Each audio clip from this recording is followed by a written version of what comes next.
hold a 2-1 advantage over the Knicks. And make sure to catch a special edition of SDFC Midweek Live tomorrow afternoon at 4 o'clock, right before the FC's match against Seattle at 5 o'clock, right here on your home for San Diego FC, San Diego Sports 760.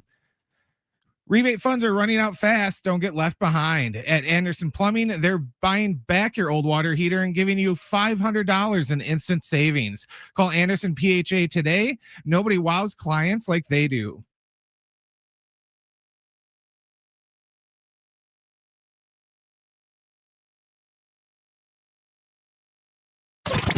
A walk-off winner. And the Padres win this ball game in the 11th by a score of 4-3. The Padres begin the homestand with a win over the Marlins. Game 2 is tonight. A full preview coming up. Plus, SDFC picks up another win over the Champs. Shoot, boom, 2-1, San Diego FC. Now live from the San Diego Sports 760 studios, here are Jon and Jim. All right, San Diego and Southern California, what's going on? This is hour 1 of Jon and Jim, sans Jim. Now, I can say that without Jim here because he doesn't need to. I don't need to explain what it means to Jim, but Jim is not here. He's on his anniversary / honeymoon. So you got me and you have Brent for the next few days. So while Jim is in Hawaii, the Padres seemingly have once again turned their season around, and that's not a surprise because a year ago when he went to I don't even know where he went, Switzerland and Italy. That is when the Padres completely took off. He went away for 10 days, and by the end of those 10 days, everyone on social media was saying, stay in Europe because the Padres haven't lost since you've left. And that's all we needed. What we need next is we need Jim to go away in October. We need to see if that's what it's going to take to get the Padres over the edge. But Jim is away for the week. Me and Brent will be hanging out here today and throughout the course of the next few days. While Jim is enjoying his 1-year anniversary. We have a really good show lined up today. Kyle Glazer, formerly Baseball America, now with Friar Territory Podcast, will join us coming up at 2:30. We'll get into these Padres that since Jim has left for Hawaii have won 3 of their last 4 games. Mark Ziegler on Miles Bird's decision. He's got a big one coming up. If someone sees it while we're on the air, because he's got to make a decision one way or the other, either today or tomorrow. So if you see that, you can tag me on social media because we're going to see it at some point sooner rather than later. Maybe we'll know about it when Mark joins us at 4 p.m. Maybe we won't. Is he staying on the Mesa? Is he going to the NBA draft? We'll find out coming up within the next 24 hours. But Mark will join us at 4 p.m. Craig Mish has been a friend of the show. He covers the Marlins down in South Florida. Obviously, the Marlins are here, so Craig will join us coming up at 4:30. But this was so predictable, Brent. It works every time. I don't even know if you saw this, truthfully. Obviously, you know that Jim is away, but Jim took to social media, I think right before he flew to Hawaii, Brent. You'll get a kick out of this. Right before he flies to Hawaii, I think Manny Machado in that, whatever day this was, a Friday game against Atlanta, early in the game. We might have been here.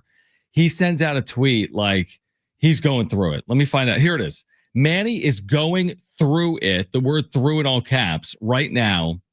Yikes. #Padres. This is the night he hits the game-winning home run. He has then followed it up with 2 more home runs over the next 3 games. The Padres have gone 3-1. Manny has doubled his home run total since Jim has gotten on a plane, incredibly. So all it took was Jim calling out Manny Machado to change the fortunes of both Machado potentially and the San Diego Padres. Easy as that.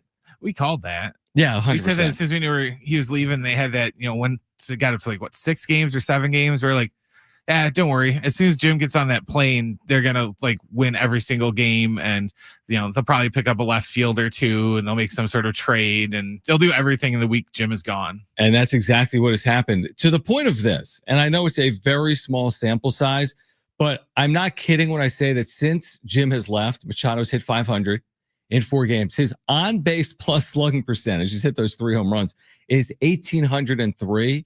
And in all seriousness, it's not just Machado. Gavin Sheets has played a huge role in this resurgence here over the last 3 or 4 days for the Padres. But I mean, this was a must based on where we were heading into the weekend, right? Padres were flat. They had lost 6 straight. They were going to Atlanta. You felt as if they could be staring at a worst case scenario where Atlanta had revenge on their mind after getting swept in a 4-game series to start the year here. They were getting healthier. Ronald Acuna was returning for the first time in 362 days. The first pitch of the game on Friday, Acuna homers. Like, oh my gosh, woe is me. And from that moment on, from Manny's homer Friday to propel the Padres to a win, to them coming back Sunday and winning. And we weren't here, obviously, yesterday with the long weekend, with it being Memorial Day. And then they come back yesterday and they win. So the one thing I would say right now that's going on with the Padres that we didn't necessarily see, maybe we saw it when they went 14-3. But remember, this team's under 500 since they started 14-3, even with their 3 wins in their last 4 games. The differences for me between last year's team and this year's team are last year's team had this propensity for come from behind wins. They were never out of games. They could overcome 3 or 4 run deficits like on the regular. That hasn't necessarily been the case this year. And like to back that point, yesterday, believe it or not, Brent, was the first time the Padres at home this year trailed by 3 and won. So the first time all year they trailed by 3 at any point and they won. And they did it the way good teams do it yesterday. They took advantage of an error that scored 2 runs. Machado with the game tying home run in the 8th inning. Then they win it in the 11th inning. But considering what we were saying, Brent, because you remember last week, we're like, oh my gosh, sky's falling, 6 consecutive losses. Considering what we were saying just a few days ago, it feels like they've refound their footing here over the last few days. It already feels like that losing streak was like a month ago. Yeah. It doesn't feel like it, it hasn't even been a full week yet since they ended. Well, it hasn't even been 4 days yet since they ended it. But yeah, it feels like it's been a month already. Yeah. So absolutely. And that's the thing I'm glad we didn't sell the team. Exactly. And that is the thing with baseball that, how many times have you heard us say this on Jon and Jim? It's never as bad as it looks. It's probably never as good as it looks either. And here's the thing. The backdrop of this good play over the weekend is like, other than that, Mrs. Lincoln, how was the play? You've got Michael King dealing with a shoulder injury. They don't even know the extent of it. He woke up kind of on the wrong side of the bed. And initially it was day-to-day, like all of these things, and it turns into a 15-day IL stint. I mean, that obviously is more significant than anything that's played out over the last 4 days. Going 3-1 over a 4-game stretch is great. But when you kind of take a step back and look at it from 30,000 feet, so to speak, in order to reach your ceiling, this much I know, you'll need Michael King healthy. You'll need Yu Darvish healthy. Are there ways around it? We'll talk to Kyle Glazer with Friar Territory. Great resource for Padres fans coming up at 2:30. Yeah, are there ways around it in the short term? Of course. Could Michael King miss a start or two, and can you still win? Absolutely. Yu Darvish has been out for 2 months. The Padres, are pacing for 90-something wins this year. So it's not like it can't be overcome. But when you start thinking about October baseball, where they still need to get, and of course, AJ Preller's going to have plenty of time to plan for this. He can make additions as we approach the trade deadline, which is still 2 months away. So maybe he'll have more information. He will have more information on King and Darvish when we approach the trade deadline. But like, you can't find a substitute on the trade market for Michael King. Simple as that. And I don't think you can really find a substitute for Yu Darvish, a veteran pitcher that's been here as long as he's been here, that's had success in the postseason as recently as last year in a couple of starts against the Dodgers. So that's kind of looming over the midway point of their season here. Not the midway point, but like now that we're fully into it, we're past Memorial Day, we're into the meat and potatoes of the season. I mean, the good news is what Manny Machado has done. The good news is the resurgence of Gavin Sheets here, his first year in a Padres uniform. The bad news is the way Fernando Tatis Jr. is playing. We'll get into that. But the other bad news, and this is the thing with pitching injuries, Brent, like they're completely unpredictable. Oftentimes they're longer than you anticipate, right? One little quote unquote injury can turn into weeks, months, or even longer than that. And Michael King's been a certifiable ace in Major League Baseball. And now he's on the IL. And that's tough to stomach. Again, in the short term, I think they can. But if it's something they have to deal with in the long term, like that's a potential significant loss for the Padres moving forward. Like a potential huge loss for the Padres moving forward. Yeah, going back to Tatis, is there like some unwritten rule that him and Manny can't play well at the same time? Because it seemed like, it's either one or the other. One of them will be slumping and then another one will be on fire. And it's like they can't like find a happy medium to where they're both just kind of playing, decent. It just seems like if one of them is on, the other one's off. They can't, they can't just both be on at the same time. You know what's interesting about you saying that? I think there's never been like that to a further extent than the COVID year, where Toddy, that was he swung 3-0 in Texas and got like called out by Jace Tingler, but it became like this big national story. And I think even like Adidas ran an ad about it. The first 30 games Tatis played that year was only 60 games. He was the best player in the sport. He was pacing to be the MVP. The second 30 games, he cooled off, and Manny Machado was the best player in the sport. And you're right. It was like Tatis for a month, and then it was Machado for a month. And you do wonder, because offensively, this team, I mean, you could go inside the numbers here. Kevin wrote something today on it, and Kevin will join us tomorrow, Padres insider, Kevin Acey. I mean, this team has not swung it well over the last 10 or so games. I mean, they haven't played well by and large over the last 10 or so games. They had lost 6 straight in there, so they're 3-7 in their last 10. We'll get into Fernando Tatis Jr. later in the hour, but he hasn't come back to earth. He's like fallen through earth at this point. I mean, he was the MVP candidate a month into the season. Now you're just hoping that he comes through with a base hit at some point soon for the Padres. The good news is they do have Manny Machado, who's playing like as good of a third baseman as there is right now in Major League Baseball. And from there, it's like, listen, without the play of Machado, without the recent play of Gavin Sheets, I mean, this offense does not look like last year's offense. Let's just be honest about it. They don't.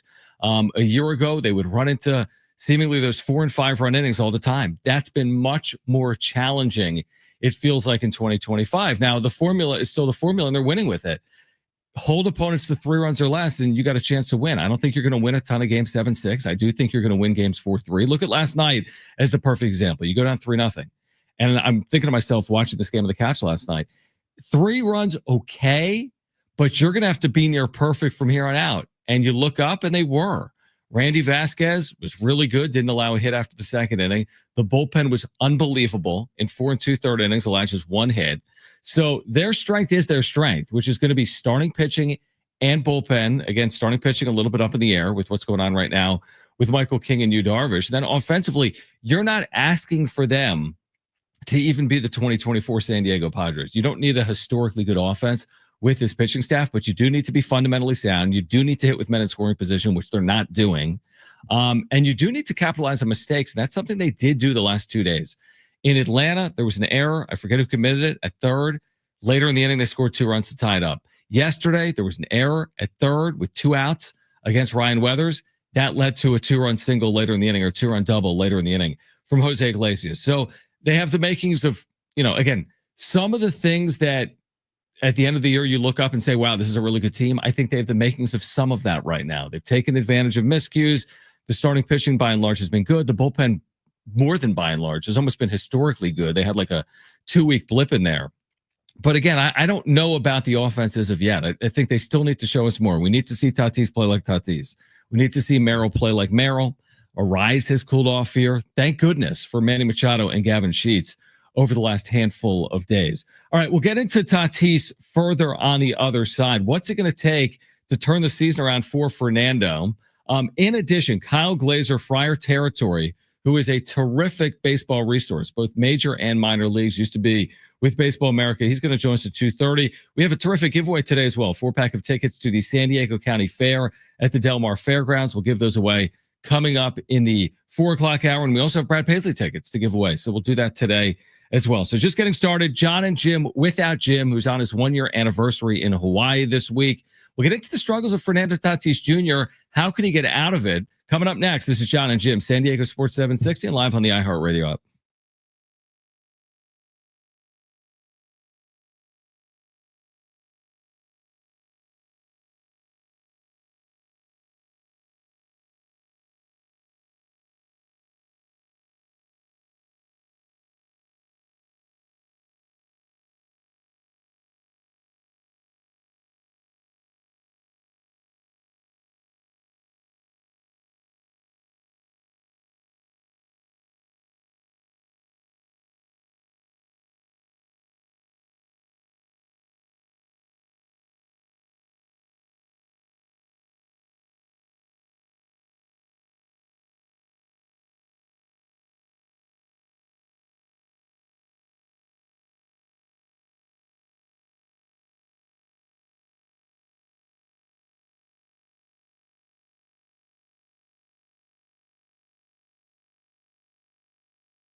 It's through your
All right, John and Jim, San Diego Sports 760. SDFC back tomorrow night. They're going to take on Seattle on the road.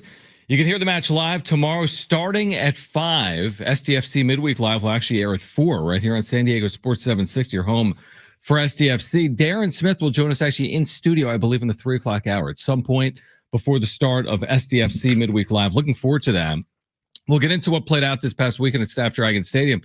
First of all, on the field, this incredible finish, maybe the best moment in the brief history of SDFC. They've had this remarkable year. They're in second place right now in the Western Conference. Now, some of the attention, a lot of the attention obviously going to what happened post-game at Snapdragon Stadium, I guess maybe in the parking lots or on the concourse as well. All over the place. Yeah, so there were the fighting between the fan groups that played out, which you never want to see. We'll get into that later in today's show. But the good news is that SDFC gets 3 points. They continue to play well. They had this unbelievable moment from Chucky Lozano. We'll actually hear from their head coach, Mikey Varas, coming up in the 3 o'clock hour. Okay, so Kyle Glaser is going to join us at 2:30 from Friar Territory. So Fernando Tatis Jr., let's put it into numbers here. This is from Kevin Acee in his daily newsletter at the UT, and Kevin will join us tomorrow. Fernando Brent in his last 20 games. Any guesses what he's hitting in his last 20 games? Just batting average. 255. How about 181? Ouch. Yeah, so he's hit 181. Is it the worst slump of his career? If it's not, it's close. He had a stretch in 2023 where he hit 180 over 27. So he's hit 181 over 20.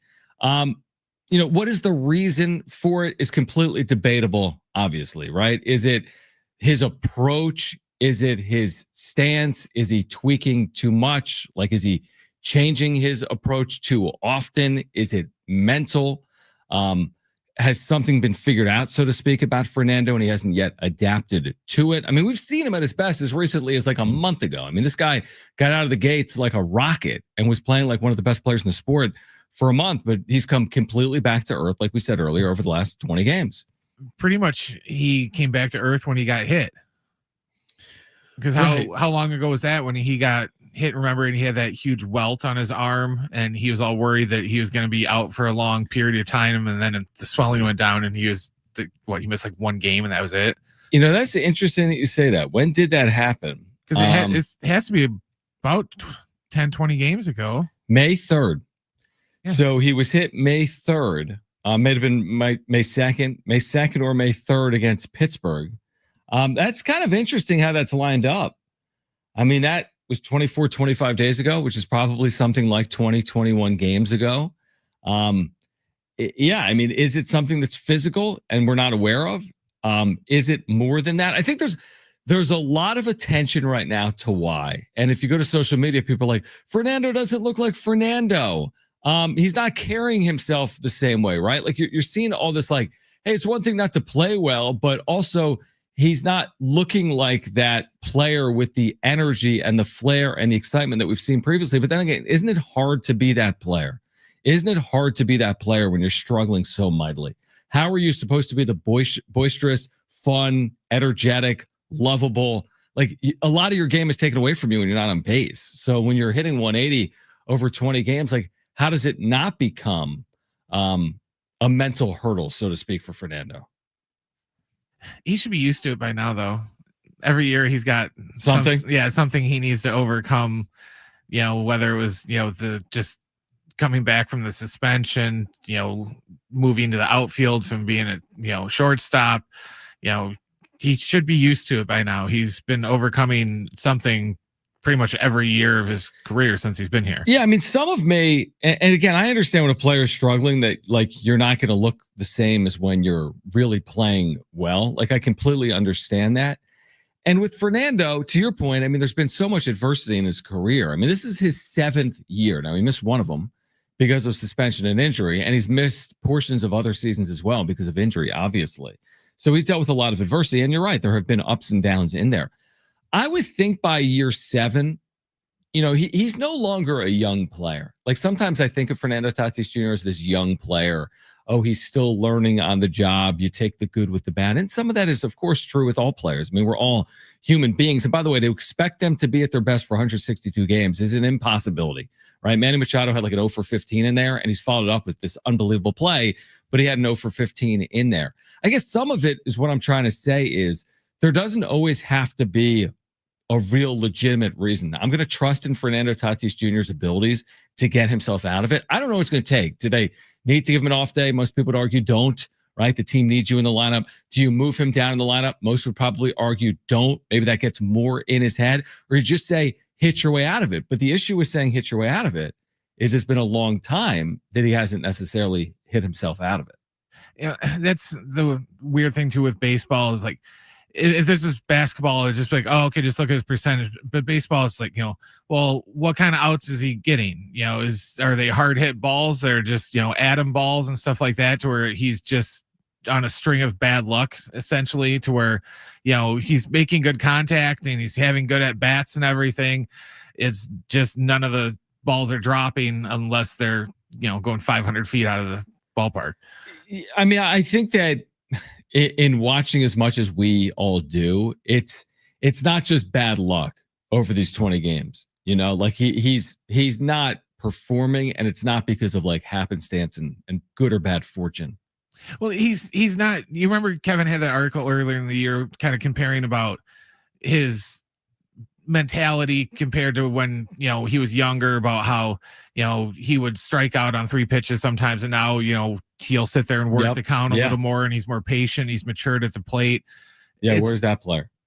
Well, is he's still kind of doing that, right? Or do you think he's all of a sudden he's just kind of rushing it and he's pressing now and not doing what he was doing earlier? I think he looks different. And I haven't done the deep dive, but I do think he looks different. And we'll get into it with Kyle Glaser to get his perspective on it coming up on the other side. Again, Kyle Glaser, formerly with Baseball America, will join us coming up next to talk about the Padres and the struggles of Fernando Tatis Jr. and these pitching injuries as well. This is Jon and Jim on San Diego Sports 760 live on the iHeartRadio app.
This report is sponsored by Mattress Firm. The Padres and Marlins are back at it tonight down at Petco Park. First pitch is at 6:40. It's going to be Max Mayer going for the Marlins and Stephen Kolek on the hill for the Padres.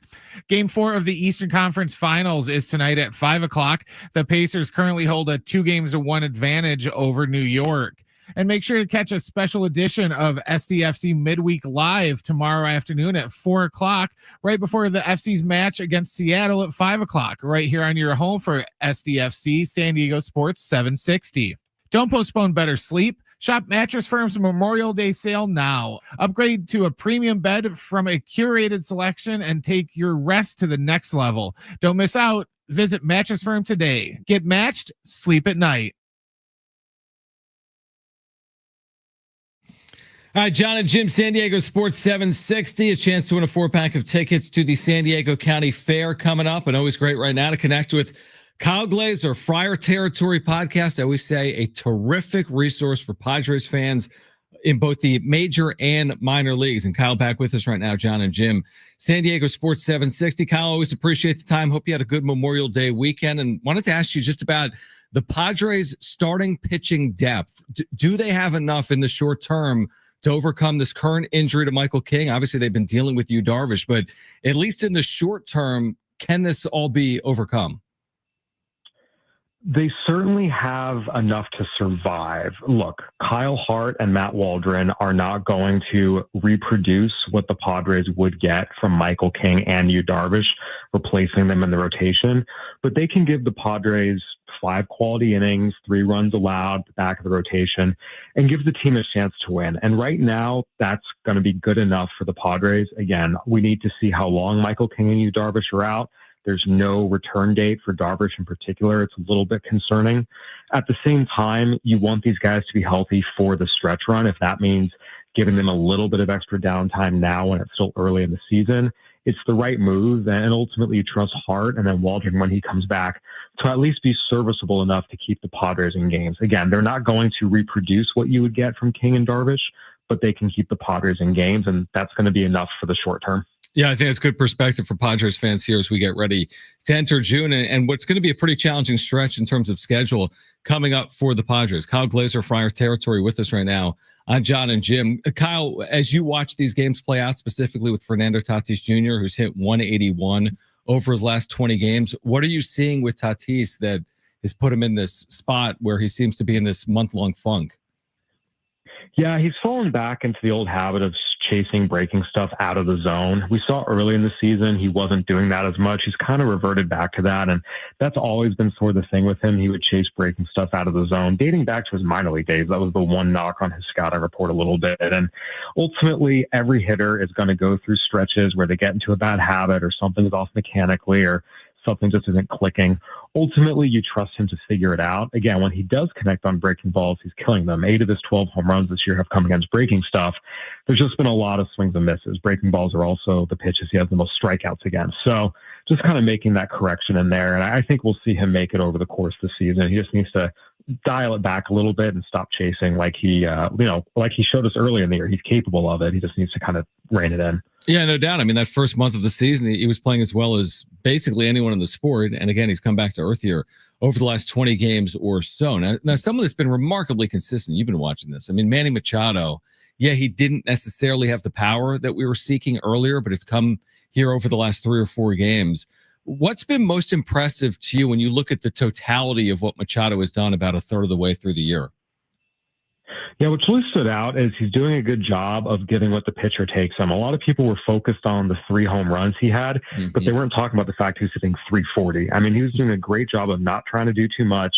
When the pitcher was, giving him a pitch to drive the opposite way for a single, that's what he was doing. He wasn't over swinging. He wasn't trying to do too much. And ultimately, he was still being productive. And now recently, he's starting to get some balls. He's able to turn on and do damage on it. He's doing them. I think we're just seeing a really, really mature professional hitter.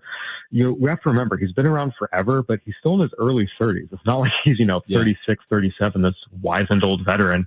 He's still learning and growing and developing as a player and kind of, in some ways, entering the veteran phase of his career. And just the approach he's taking, it's been a really, really mature approach. And, it's been good all the way around. And just some clutch moments, obviously, in Atlanta last night, trailing 3-2 against the Marlins as well. Just winning baseball, obviously, at the plate for the Padres. Kyle Glazer, Friar Territory, with us right now on Jon and Jim. So I think it was over the weekend that Kevin Acee wrote that the Padres have begun to explore upgrading in left field. We know it's only May. We're nowhere near the trade deadline. What do you make of their struggles in left and how they can be overcome? Is it going to be external? Do they have any internal options in the short term to help them with those struggles? Well, to answer your first question, they were eminently predictable. When they decided to go with Jason Hayward and Connor Joe as a platoon earlier in the year, you knew you were going to be praying for league average production and probably not getting it. They then traded Joe. Hayward has struggled. So realistically, you knew this was a weak spot coming into the year. In the short term, what they've done, bringing Luis Campusano up to be their everyday DH and put Gavin Sheets in left field, that's the best short-term fix just because Campusano provides some offensive impact, even though he hasn't done it yet. Long-term, once it gets to the deadline, they're going to need to make an acquisition. Right now, there's so many teams still in the mix. It's going to be hard to get anything done right this minute, like the Luis Arias trade we saw last year in early May. But I think come deadline time, the help has to come externally. A lot of the internal options are guys who project to be bench guys, platoon guys, and wouldn't be a market improvement over the offensive production they were getting from Hayward and the rest early on in the season. Will they have the system depth, in your opinion, to make the type of acquisitions that might be necessary? I mean, I know we're kind of fast forwarding, but if this is a team that's in playoff positioning, and let's say they need starting pitching because almost every team needs starting pitching, or let's say they need a significant upgrade in left field. Will they have the equity in their system plus the financial? Will they have the money part of it as well to make upgrades like they made, let's say, a year ago at the deadline? The money part is a great question. Everything we have seen so far is it's going to be very, very, very limited. We've seen even the deals they struck with Pivetta and King. There's not a lot of money this year. The money comes in future years. So that's actually going to be as big a part of it as the system depth. In terms of system depth, look, unless they include Leo Dallas DeVries in a trade, they're not going to be able to get the huge, big, impactful type of player we've seen in years past. They do have some good low-level arms that can get them some solid veterans, but it's going to be the Brandon Drury type of acquisitions, the Mitch Moreland type of acquisitions, kind of the mid-level veteran that you hope is able to give you some juice. It's not going to be anything super duper impactful. Kyle Glazer, Friar Territory, with us right now on Jon and Jim. What's changed for Gavin Sheets after spending the first half of his career, or the beginning of his career in the White Sox organization, now coming over here initially as a platoon, now getting even more opportunities? What has allowed Gavin Sheets to blossom the way he has this year? Well, getting into a competent organization is a big one. I think people need to understand how just awful the White Sox organization is in every aspect. But we have Gavin Sheets on the show. He's also talked about this, just, normal post game, that first of all, there's mechanical changes. He's standing more upright in his stance. That's first and foremost. He's getting into a better position to fire. And then he's also using the whole field. Dating back to his days at Wake Forest, he's had all fields power, but the White Sox were trying to turn him into a pole hitter. Again, just an organization that didn't know what it was doing. So better approach, better stance. And he's also talked about he's just enjoying playing baseball again. So much of this game is mental. And when you're going in every day, playing for a team you know that's going to lose and you don't have the coaches there to support you, it's hard to be at your best. Whereas you come to San Diego, he's talked about, he feels loose, he feels free. And now we're seeing the best version of him mentally and physically. And the production he's showing now is what scouts saw was possible when he was at Wake Forest. This has always been in there. He just wasn't in a place where he was able to tap into it. Now that he's come to San Diego, he is. Yeah, he's fully put it together. That's really well said. You mentioned DeVries earlier. We've talked about Ethan Salas with you a lot over the years. As you know, he's on the IL. I think he's played just maybe 10 or so games in the minor leagues this year. I don't know how long he'll be on the IL, but it sounded like it would be a significant period of time. Is this ultimately going to be a lost season potentially for Salas? Not necessarily. I mean, anytime you're dealing with a back, it's certainly tricky. But if he comes back in July as expected and he's able to put together a good final 2.5 months of the season and shows some of the power and contact skills that he has when he's healthy, then that's going to be a win. Again, you have to remember, this is still an 18-year-old in Double-A. So if he's able to put together a strong finish, that's something he can really, really build off of. But again, backs are tricky. You want to play it slow. And if he does need to take some more time and sit out beyond July, so be it. Again, a lost season as a teenager in Double-A isn't going to make or break his career. Yeah, it's a good point. Just a question in general, Kyle. How do you look at clutch hitting from a team perspective? Like, I think about the Padres in 2023 were almost historically bad. And then the Padres in 2024 were really, really good. Now, this year, at least recently, I mean, they have really struggled. 5 for 68 in their last 10 games. How do you explain good clutch hitting or poor clutch hitting as a team?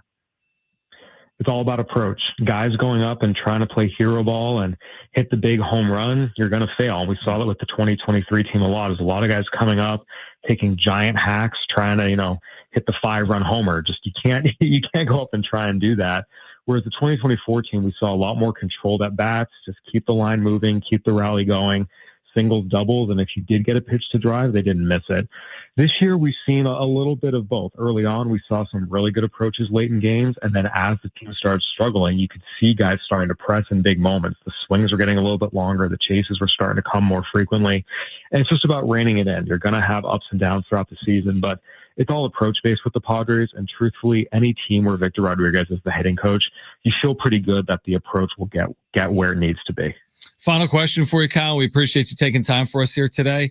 When you look ahead to what's to come in June, and baseball isn't always like schedule, every team's going to play everyone, especially with the universal schedule, but it seems particularly daunting for the Padres in June, where it's at San Francisco, at Milwaukee, home for the Dodgers, at Arizona, at LA. There's a 17-game stretch where 14 are on the road. The only 3 at home are against the Dodgers. How do you look at that stretch that they have coming up on the other side of this homestand? This is huge. Again, you never want to say a single stretch in June is going to make or break a season, but you can't afford to have a really poor stretch here against your division opponents. If they go something like 4-10, they're going to fall far back of the Dodgers and Giants and put themselves behind the 8 ball.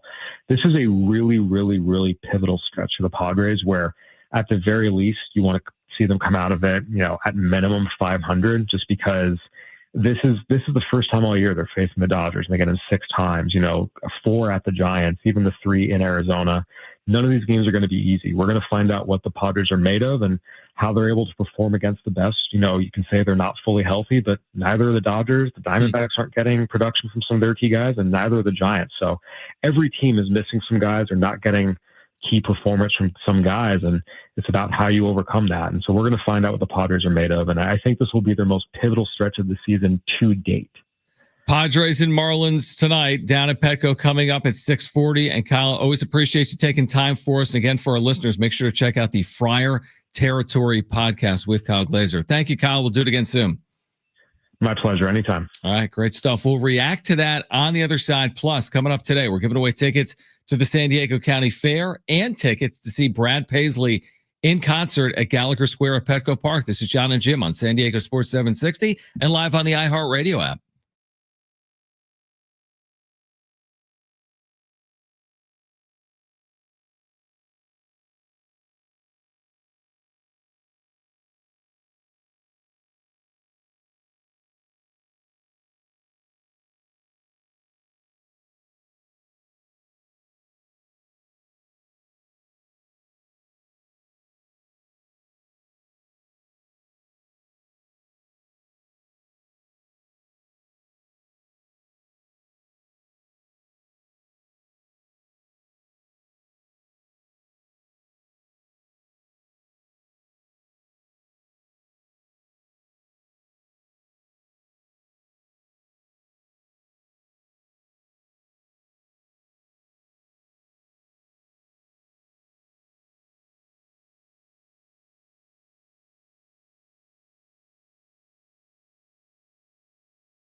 All right, John and Jim, San Diego Sports 760. A reminder, listen on the iHeartRadio app, the all-new iHeartRadio app. You can put us in your presets, both 760 and John and Jim. With 760 in your presets, you can listen live each and every weekday from 2 to 6 p.m. with John and Jim in your presets. If you miss anything, you can go back and listen. Any hour, any interview, like the conversation we just had with Kyle Glazer from the Friar Territory podcast. And speaking of that conversation, here's the general point that I think needs to be made, because this is the most significant thing going on right now with the Padres. Is not Machado's 3 home runs in the last 4 days, or Gavin Sheets' good play, or really anything in the here and now on field. The most significant story playing out is the status and the health of Michael King and Yu Darvish. This is the most significant storyline in their season right now. And I thought Kyle made the interesting point of, in the short term, it can be overcome. And again, it's not to say that Kyle Hart and Matt Waldron, if those ultimately are both of the substitutes moving forward, potentially for King and Darvish. Nobody's saying Kyle Hart and Matt Waldron are Yu Darvish and Michael King, but we saw Waldron make his 20 starts last year and give the Padres a chance to win a lot. And there was a stretch of there, probably 10 plus starts, where he was really, really good. And then Kyle Hart, I do think it's too early. And I made this point last night on YouTube on a wrap-up show. I think it's too early to have like a full educated stance on what Hart will or won't be as a Padre. I know he struggled when he started the year in the rotation. But then again, last year he was pitching in Korea and had never pitched in this organization before. So yeah, there's going to be a curve that goes into that. It's not like it was, the worst possible starting pitching imaginable. I think in a 6.00 ERA in something like 4 or 5 starts, he just wasn't giving them length. They'll need to get 5+ innings out of guys like Hart and Waldron, but they don't need them to be Michael King.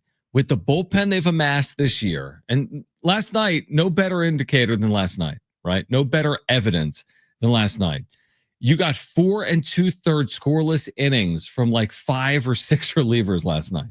You allowed 1 hit in relief, and you're turning to like Jason Adam and Adrian Morejon in 10th and 11th innings. It's almost like an embarrassment of riches. And that was a big reason why they won the game. So again, if Michael King was the guy that was giving you 6+ innings and Kyle Hart's a guy that gives you 5 innings, you can still live with that because of the bullpen you've amassed. Now, I still stick by this point, Brent, that long-term, you can't replace Michael King. Long-term, I don't think you can replace Yu Darvish. But in late May, in early June, this is a part of 162. This is why depth matters, and hopefully the Padres have enough to at least deal with it appropriately.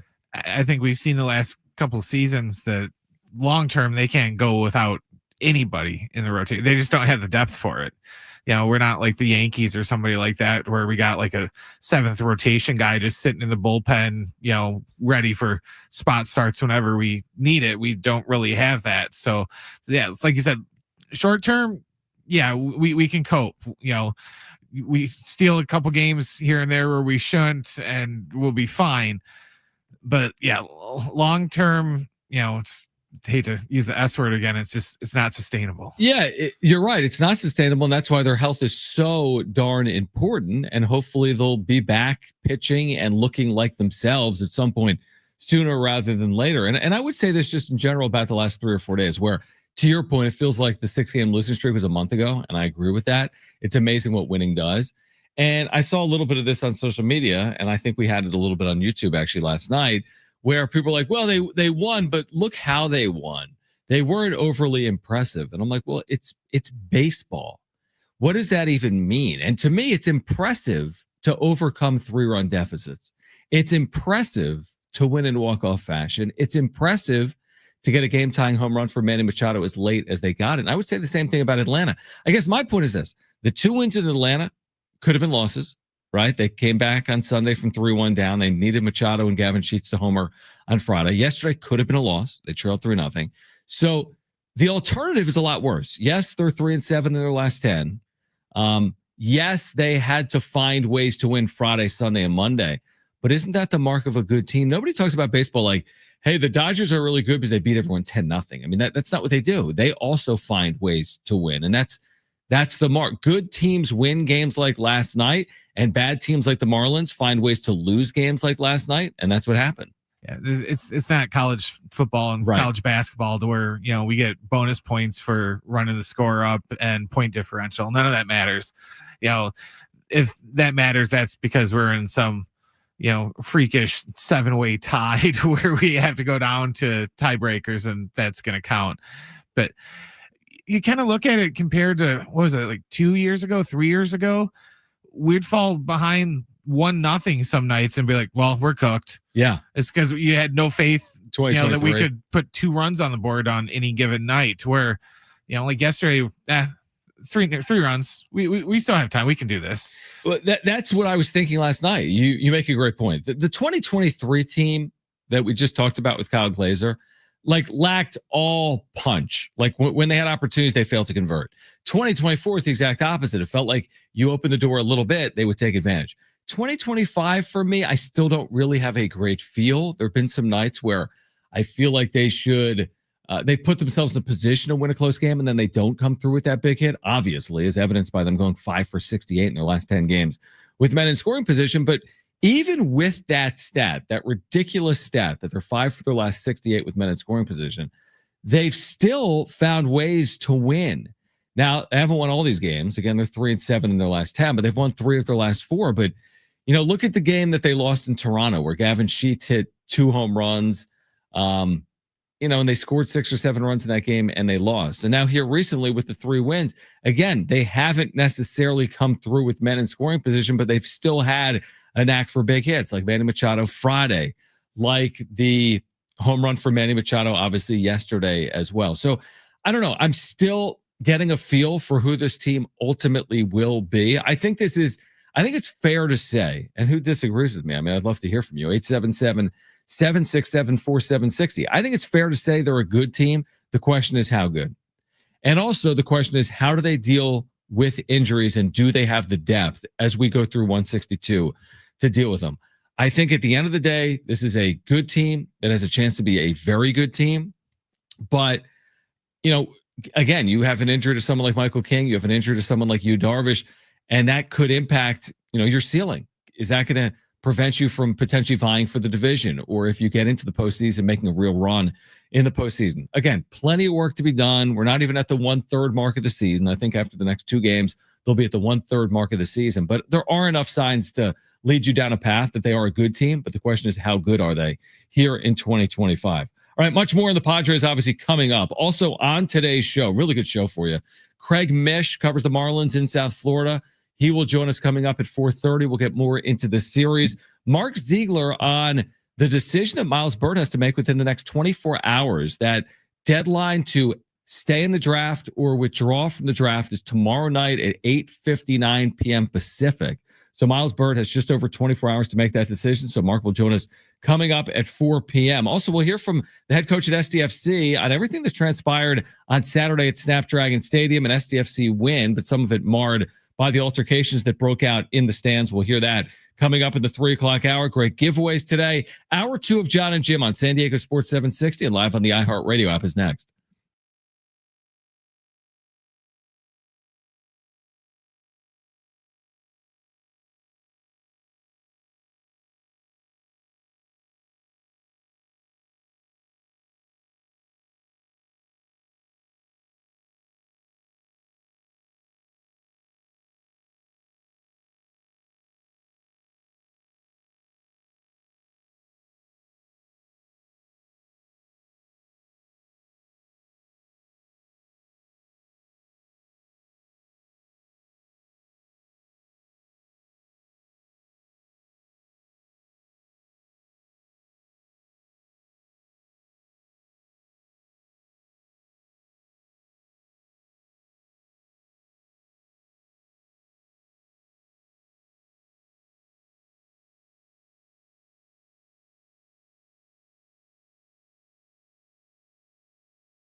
This report is sponsored by Dairy Queen. Game 4 of the NBA Eastern Conference Finals is tonight at 5 o'clock. The Pacers currently are up 2-1 over the Knicks.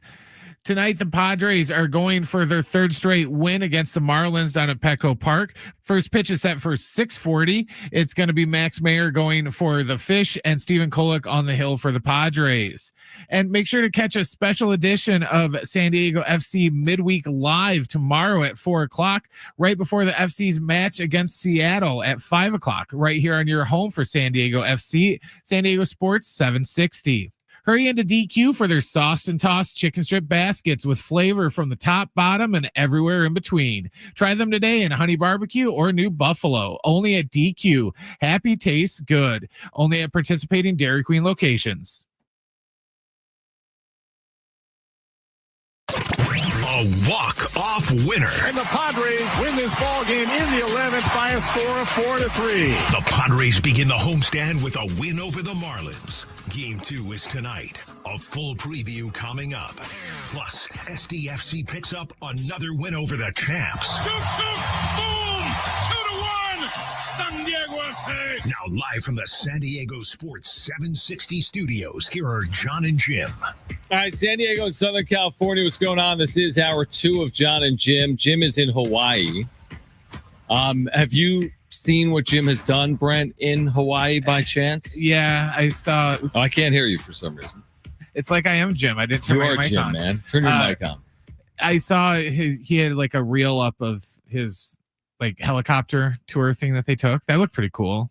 I don't know if I go up there. Here's the part. Okay, I'm gonna call out Jim right now on air. Okay, I don't have approval to do this. I'm gonna do it anyway. It was stock footage. He never got on the copter. Have you ever heard the term Instagram versus reality? Yes. Right. It's like everyone on Instagram. You laugh that I asked that, but you're not on Instagram, so I didn't know. No, but I have. But I imagine, are aware of human beings. So if you ever go on Instagram or on social media, everyone's aware of this. Everyone on Instagram is the greatest life ever, right? Oh, look at me with my 4 kids frolicking in the snow. Where behind the scenes, like you're changing diapers, like it's 12 degrees out, or look at me in Hawaii, and you're not seeing any of the behind the scenes. So Jim sent me a text over the weekend. I'd have to find it to see exactly what it said, but I told him over before he went away. You remember this on air that I'm like. He's like, oh, I'm going on a helicopter ride. I'm like, oh, that's ambitious. Like, I'm not a helicopter guy. Like, I've traveled a lot. I'm a plane guy, but helicopters to me, I'm not getting on a helicopter personally. But that's like a popular thing in Hawaii. 100%. Tours. You're seeing the volcanoes. You're seeing rainforests, right? You're seeing all the beauty of Hawaii. So I asked him, I think afterwards, I'm like, dude, how was this? I'm trying to find it, going back now. And he's like, okay, here we go.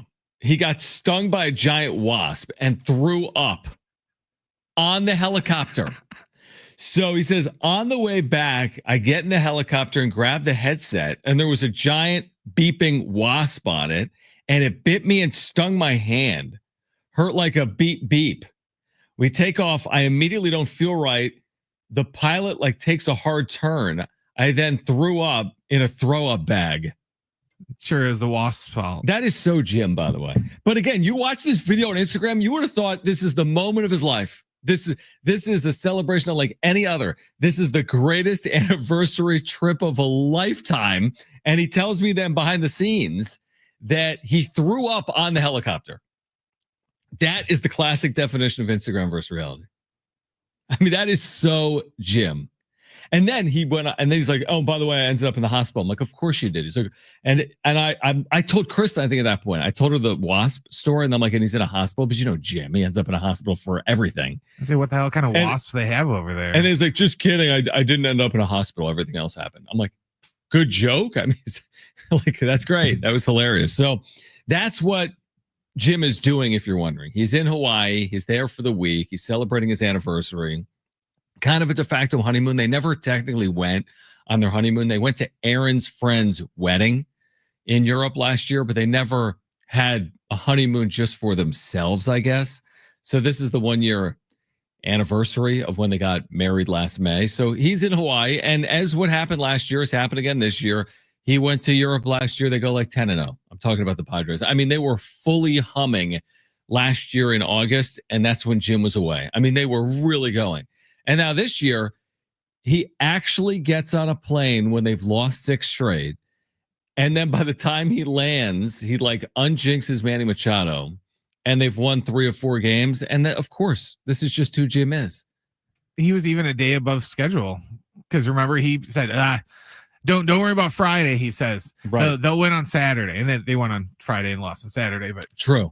And then they won on Sunday, and they won on Monday. Anyway, Jim will be back next week. We've got you covered here all week long on San Diego Sports 760. Why don't we do this? This hour, in fact, we'll do it between now and let's say 3:45. In the next 30 minutes, we'll give away Brad Paisley tickets.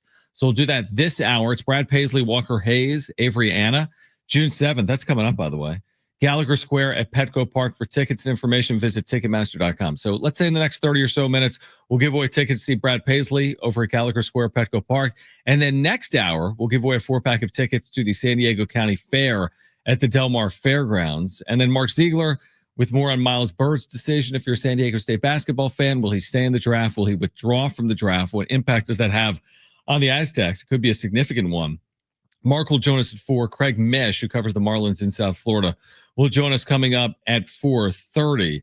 I would say this about what's to come the next 2 days, because we haven't really talked about like Padres Marlins tonight, Padres Marlins tomorrow, is that these next 2 days, again, when you don't have Michael King and we know Yu Darvish has been out, you're relying on the Stephen Koleks. You're relying on the Kyle Harts. And this is the homestand where, and I talked about it with Kyle Glaser last hour. And if you missed that, you'll hear it coming up at 5:30, or you can find it on the iHeartRadio app or at sportssd.com.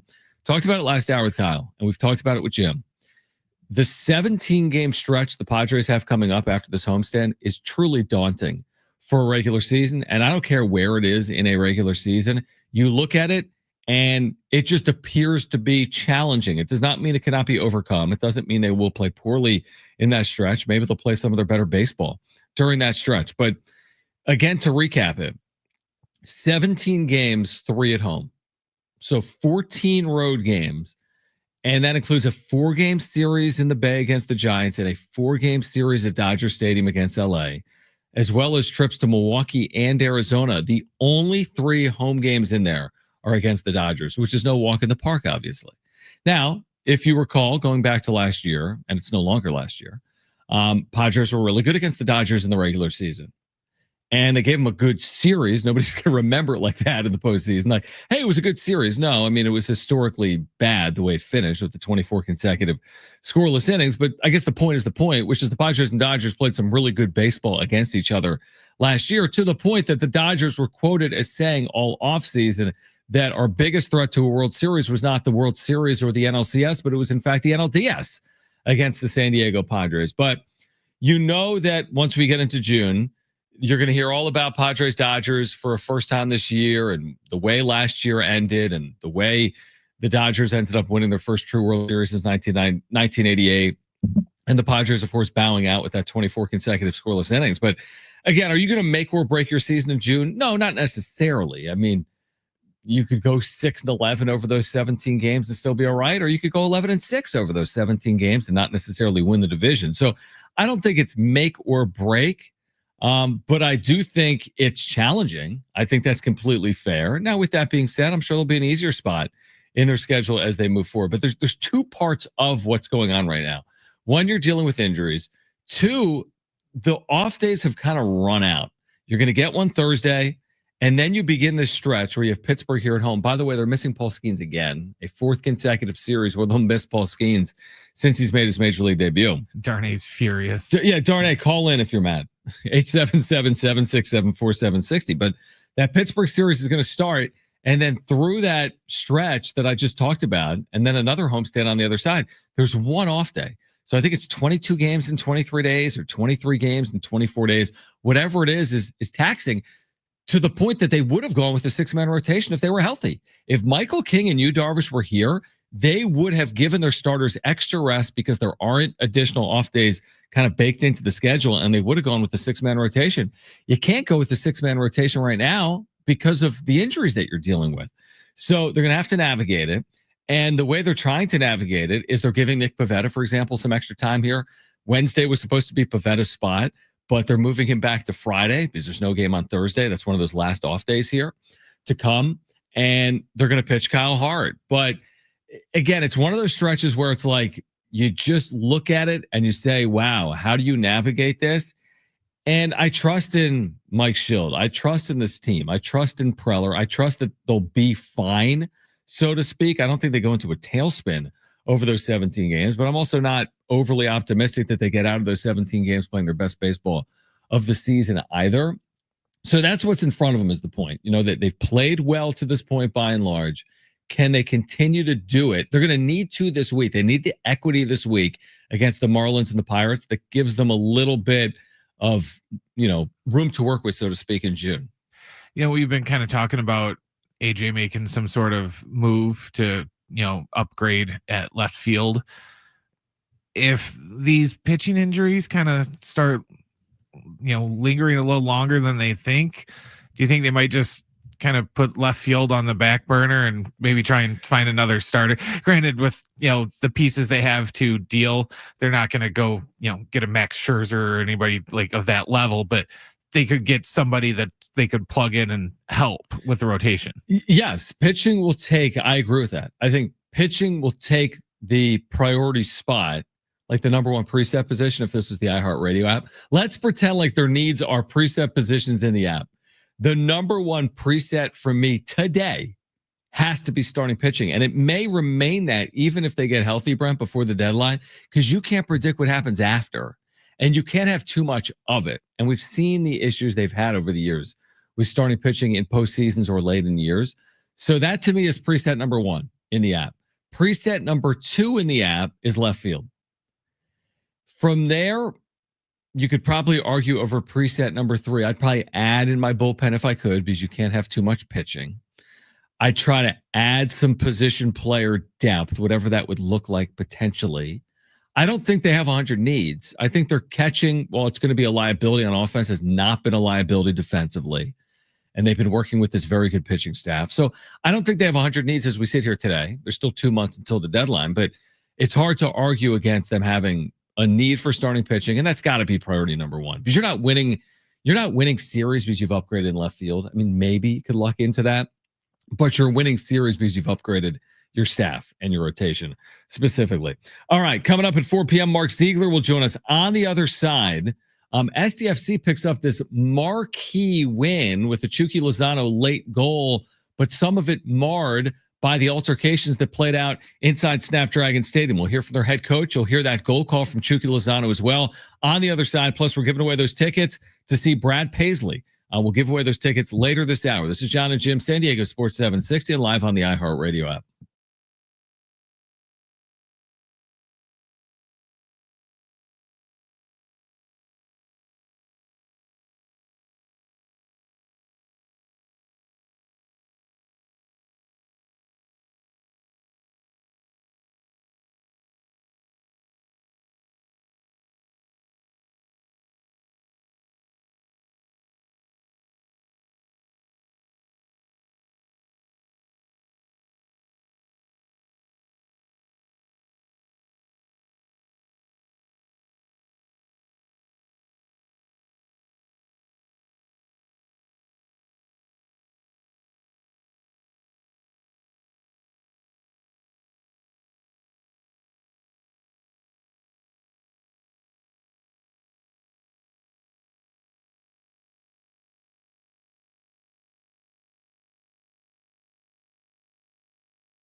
All right, Jon and Jim, San Diego Sports 760. A reminder tomorrow at 4, right here on San Diego Sports 760, SDFC Midweek Live. You heard me right. It's at 4 p.m. We're going to hear from Mikey Varis. You'll hear other interviews. You're going to find out the latest on the club. SDFC Midweek Live every Wednesday on your home for SDFC, San Diego Sports 760. Now, that's a good segue to what transpired this weekend. But first of all, you can always text us, 70470, start it with team. This Brent from the 858. Love the new show lineup. That's a shot at Jim, who's not here, with like an LOL emoji. You can text us 70470, start it with the word team. I see some other text came in, like, is there an update on Darvish? There isn't. He's been throwing catch, but he hasn't thrown a bullpen. I think he said yesterday, if everything goes well, he could throw a bullpen this weekend. We'll get into that. There's plenty of time for it. So we'll get into that coming up between now and 6 p.m. So on one hand, this weekend for SDFC, and we have the goal call. Well, why don't we start there? This is what it sounded like on San Diego Sports 760. This remarkable finish against the LA Galaxy, where in the 95th minute, this is the game winner from Chucky Lozano. And Garces messes up, slicing it by trying to clear it. Now it's Anders Lyer, taking it into the 18. He's going to cut it back. Anders to Chucky. Gone! Gone! Chucky Lozano! What a pass! What a delivery! That's a terrific call, and that is a really good summation of the moment. It's this unbelievable moment. One of the best, if not the best, in the short history of SDFC. And by the way, SDFC is one of the great stories right now, not just in local sports, but in general. If you're a soccer fan, if you're a Major League Soccer fan, what they're doing is special. They've had this unbelievable start to their year where they're vying in the Western Conference. But what also played out, and if you notice, this sometimes plays out when you think about the history of sports in San Diego. When you get an LA fan base together with a San Diego fan base, right? Think about like NFL history here. And I know the Raiders were all over the place, but like Raiders, Chargers stuff. Or you think about Dodgers, Padres, for example. Or here, again, with Major League Soccer downtown, you've got Galaxy, you've got LAFC. And again, you kind of combine LA and San Diego from a sports perspective, and it's like lighting a match. So after this remarkable win and this remarkable moment, and I'll be honest with you, Brett, I've seen this stuff on social media, but you know me, I'm not one to watch that type of stuff. I don't watch gory injuries, and I don't watch in-stadium fights. I never have. So I haven't really watched it. I know that they happen. I know it happened in the stands. I know it happened like on concourses. I know it even happened in parking lots. It's one of those things that you wish didn't happen. There's no doubt about that. And you hate for it to take away from what SDFC is doing on field, is what I would say. And you also hate that the head coach has to address it, because this isn't the first time he's had to address a fan base so far this year. So let's hear from Mikey Varis. This was post-match after the incredible win over the LA Galaxy. Mikey Varis. I just want to state clearly, as we did earlier in the season, our club values are really clear. There's no place for violence in this sport. This is the beautiful game. It's supposed to bring joy. Of course, there's passion. But we're gathering all the information. I don't have enough information to give you guys anything. So I would like to focus on the game. Yeah, which I think is a fair reaction. I thought it was well stated there by Mikey Varis. Again, I think we all can agree that in fandom, things can sometimes occur. That doesn't make it right. Okay, I'm not condoning it, but we know if you've been around sports long enough, like there's a reason we call sports fans. I mean, it comes from fanatical. That doesn't make what played out right. And I don't know, like Mikey Varis said, I don't know who is to blame in this. I do know it's something you're not going to want to continue from like an organizational perspective, whether it's the fault of the LA fans or the fault of San Diego fans. It's something that nobody needs to get involved with. They don't need, like, again, this season has been so good. You don't want to get anything in the way of it, is what I would say. There's going to be bad apples, by the way. Things can happen, right? It's not just an SDFC match. There have been other altercations in other buildings throughout the course of history, whether it's soccer, baseball, football, whatever. It's not a San Diego thing. It's happened elsewhere. Again, that doesn't make it right. I just don't want it to take away from what they're doing. They're an incredible story. They've been super successful. The crowds have been sensational. I went the other week on that rainy night with my son. I thought the crowd was absolutely terrific. I think it's a very, very good product. I think they have a lot to be proud of. They just don't want to diminish that, is what I would say. And I don't think it's the fault of the club. I don't think it's the fault of the fan base. And I just hope that the next time something like this presents itself, that hopefully it doesn't evolve in the same fashion. I guess you're going to have these heated games, you're going to have these rivalry matches. You got so much passion and interest. This is such an amazing soccer community. You just don't want to mar anything, especially something as good as what played out this weekend at Snapdragon Stadium.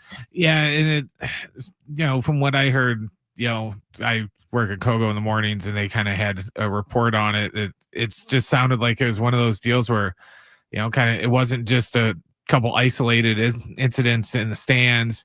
It kind of spread out into the parking lot. It got bad enough that I guess San Diego PD had to fly a chopper over with the loudspeaker and tell everyone to go home. Gotcha. It was turning into what they call an unlawful assembly, and they issued warnings to go home, or they're going to come in there and make them go home. So it got bad enough for that. Honestly, I'm looking forward to tomorrow. I think Darren is going to swing by in studio during Jon and Jim before their SDFC midweek live starts at 4, because they've got that special match time tomorrow in Seattle at 5:30. So the pregame coverage in SDFC midweek live is going to begin at 4. And Darren's got so much perspective on it. He's going to be a lot better at providing that perspective. He's been a part of the calls. He's been a part of the pre-match and the post-match commentary, and he does such a good job with it. I want to get more of his thoughts, because his thoughts are more valuable, truthfully, than mine. But again, it's my 2 cents in the situation. And I think at the end of the day, what played out in the stands to me is not going to take away. And this is my opinion. Maybe some people disagree. It's not going to take away for me what they're doing. 15 matches in, they have 8 wins, 4 losses, and 3 draws. They have 27 points, second most in the Western Conference. They've been an unbelievable story, and we're approaching the midway mark now of the season. So they've been terrific. Chucky Lozano is not the only one, by the way. They've just been a fun watch as well. They've had some really, really exciting moments over the course of these 15 matches. San Diego's embraced this club.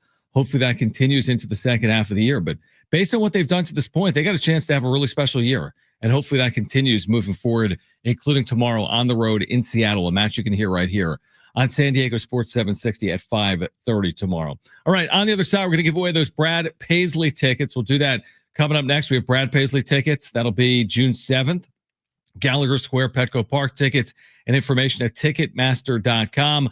Mark Ziegler on Miles Bird's decision. He will join us at 4 p.m. Craig Mish covers the Marlins. He'll join us at 4:30. This is Jon and Jim on San Diego Sports 760 and live on the iHeartRadio app.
This report is sponsored by WhatsApp. The Padres and Marlins are going at it again tonight down in Petco Park as the Padres go for their third straight win. First pitch is at 6:40. It's going to be Max Meyer on the mound going for the Marlins and Steven Kolek on the hill for the Padres. Game 4 of the NBA Eastern Conference Finals is tonight at 5 o'clock. The Pacers currently hold a 2-1 advantage over New York. And don't forget to catch a special edition of SDFC Midweek Live tomorrow at 4 o'clock. Right before the FC's match versus Seattle at 5 o'clock, right here on your home for SDFC San Diego Sports 760. On WhatsApp, your personal messages stay private. So things like those selfies from last weekend's party stay between you and your bestie, because on WhatsApp, your personal messages are yours. No one else can see or hear them, not even them. WhatsApp, message privately with everyone.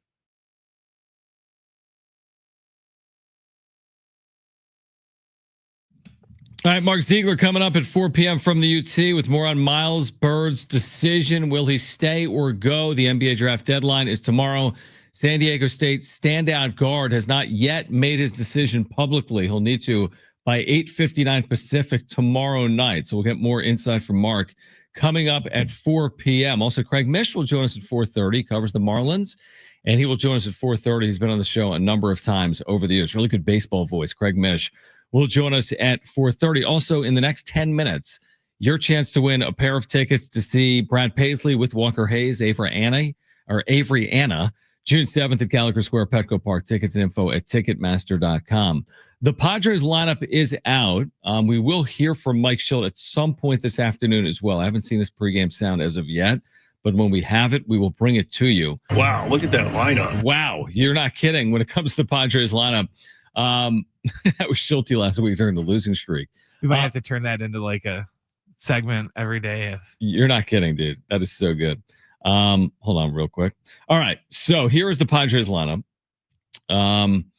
So Fernando Tatis Jr. again in the midst of this like month-long slump, he will lead off. Luis Ariz got the day off yesterday. He's also been slumping. He'll hit second and play at first base. Manny Machado bats third. Jackson Merrill back to the 4-hole in center field. Gavin Sheets will DH today. He was in left yesterday. He'll hit fifth. Xander Bogaerts is the shortstop hitting sixth. Jake Cronenworth is the second baseman batting seventh. Elias Diaz is the catcher batting eighth. And Tyler Wade getting a start in left field for Steven Kolek. It's that one spot, that left field spot has not been settled on at all. Jason Hayward goes on the IL this weekend. Luis Campusano comes up. Campusano has not yet come through in the major leagues with his bat. It's played in AAA. He's kind of been a quad A player, truthfully, in his career until proven otherwise for Campy. But they have used Gavin Sheets in left. They have used Jason Hayward. They have used Connor Joe. They've used Tirso Ornelas. I mean, they've used everyone.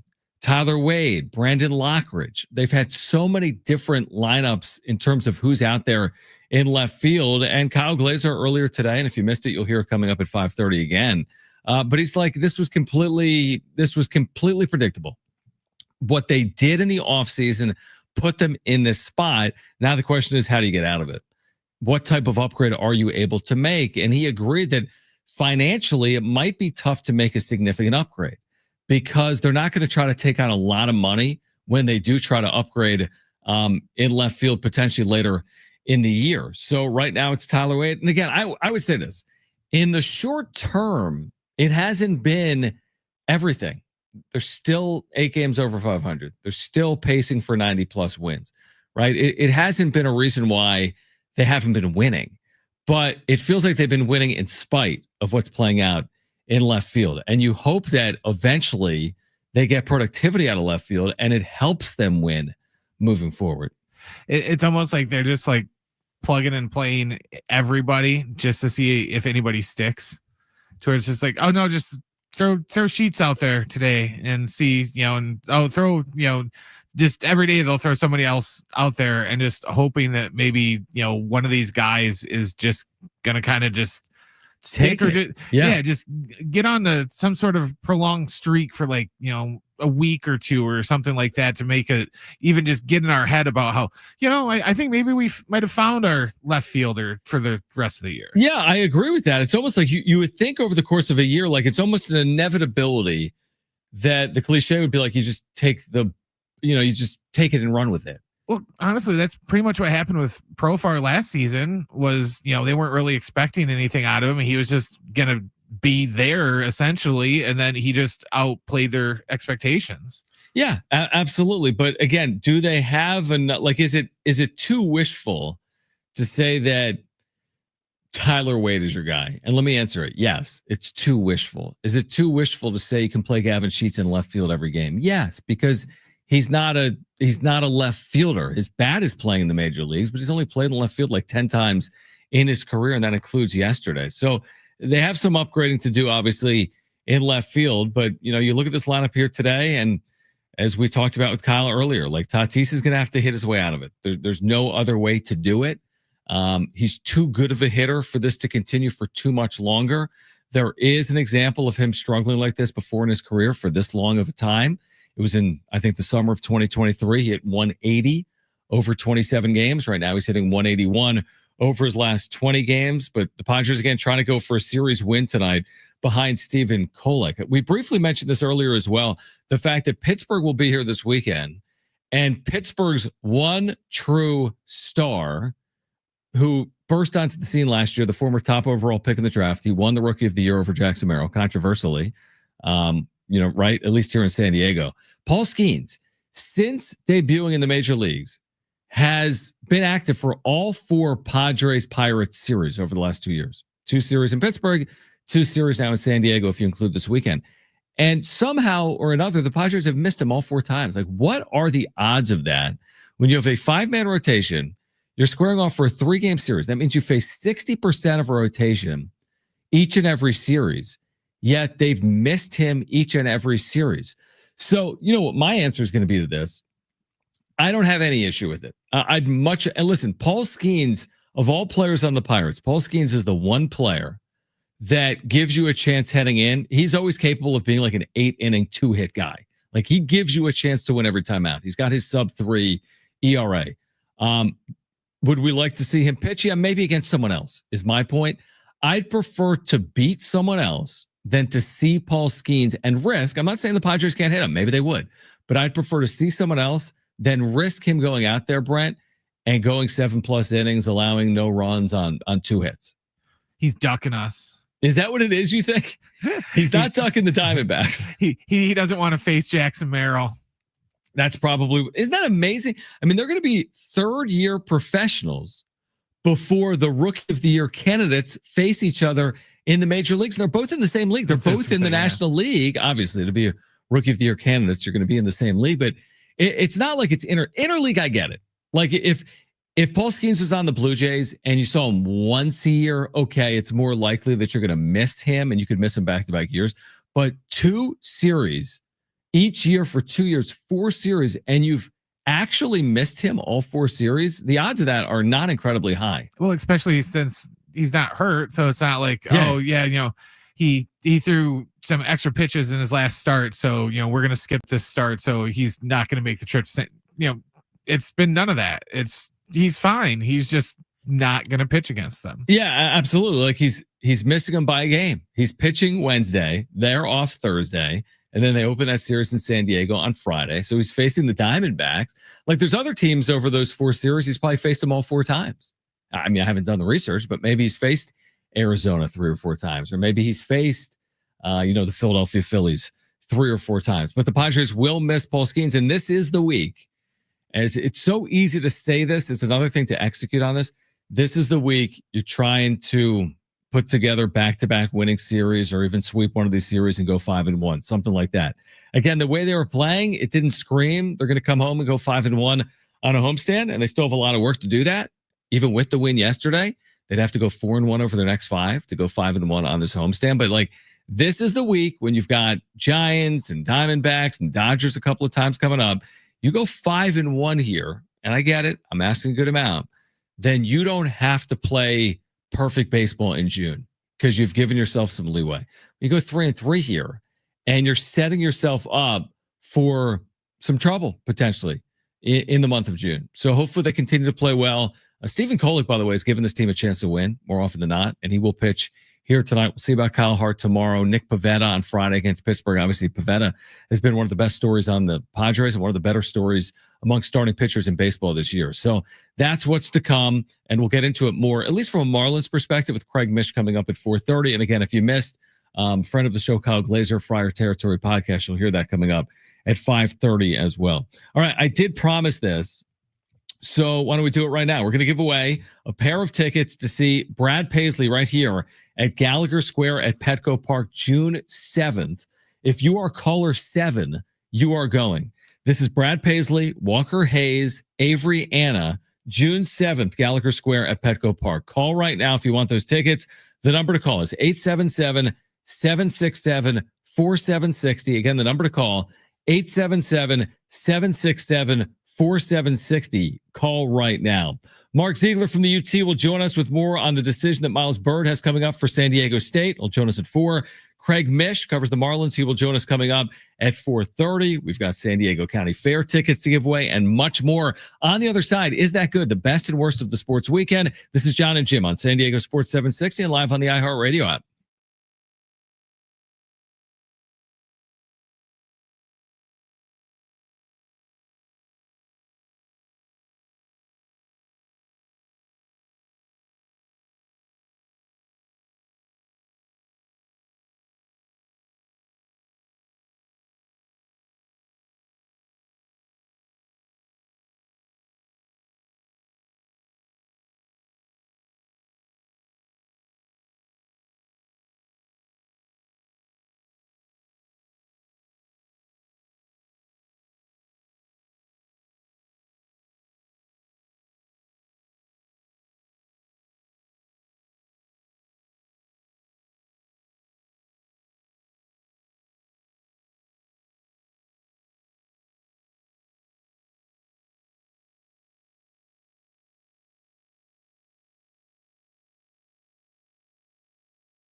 All right, Mark Ziegler from the UT joins us at 4 p.m. on Miles Byrd, San Diego State standout guard. The decision he has to make to stay or go.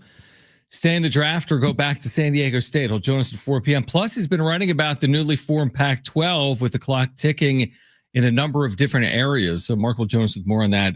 Coming up at 4 p.m., Craig Mish covers the Marlins. He'll join us at 4:30. Also, we remind you, AM radio keeps vital voices accessible. Congress can secure its future, but we need your help. Text AM to 52886 now to support keeping AM radio in cars. Tell your member of Congress to pass legislation now and keep AM radio in cars. Standard message and data rates do apply. We always get to, is that good, the best or worst of the sports weekend on Monday afternoon. So why don't we get to that right here?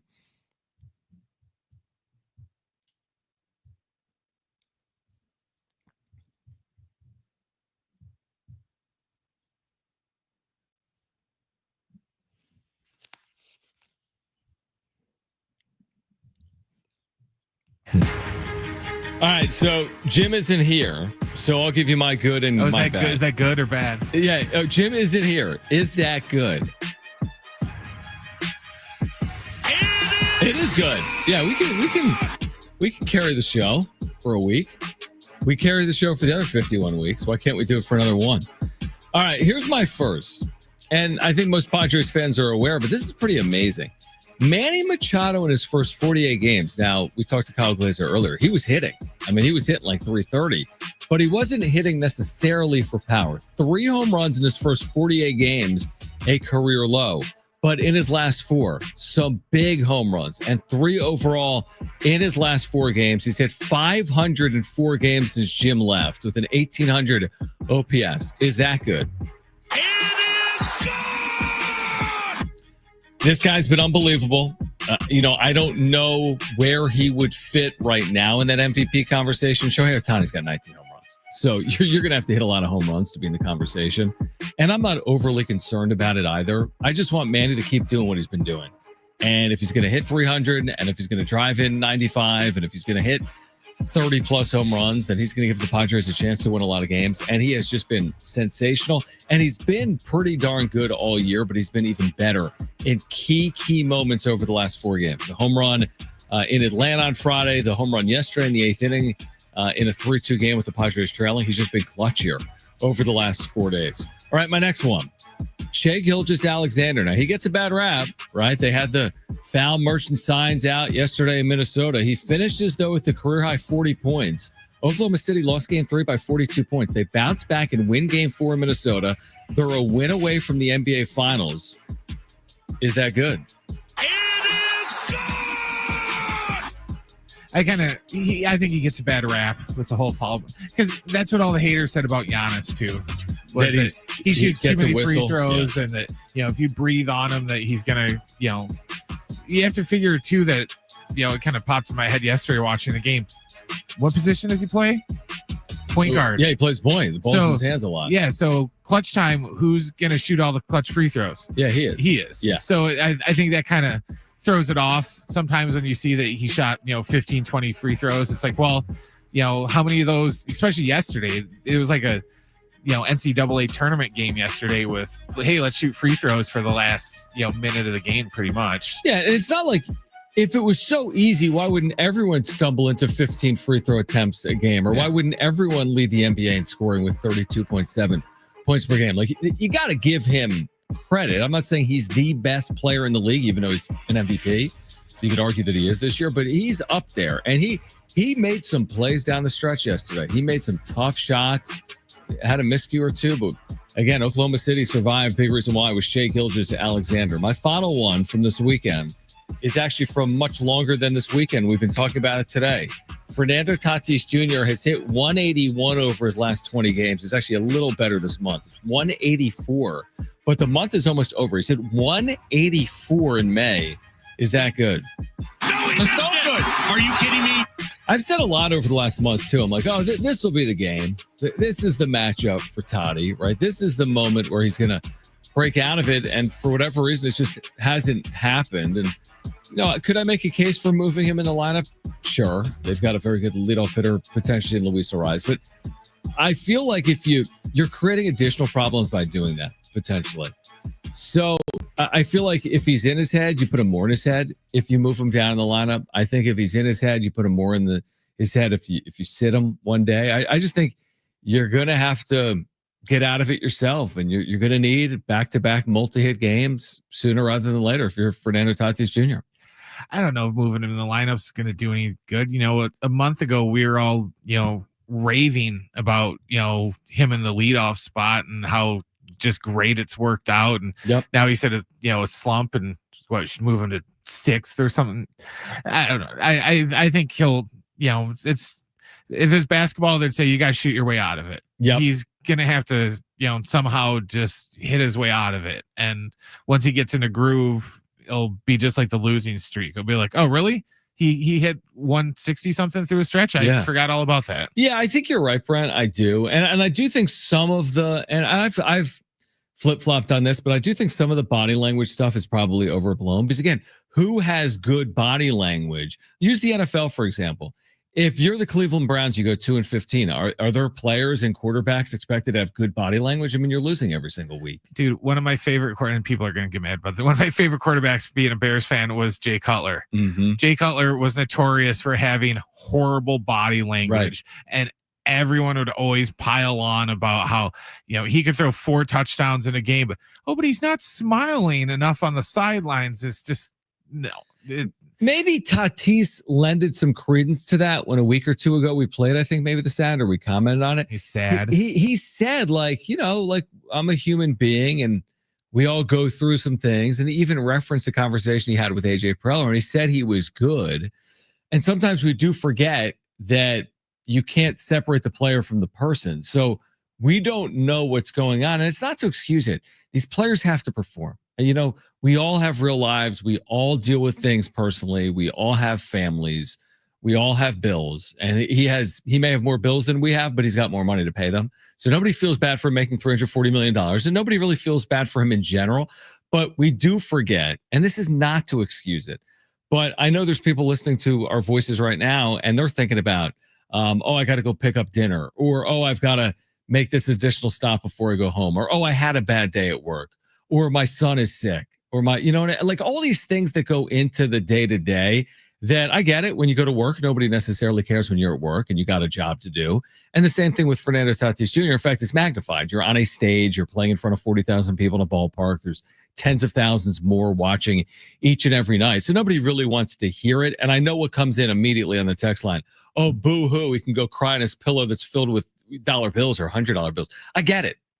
99.99999% of all people all time in the history of the world are changing spots with Fernando Tatis Jr. Most people want to be a starting right fielder, all-star, arguably a face of a team or a game with $340 million in the bank. I completely get that.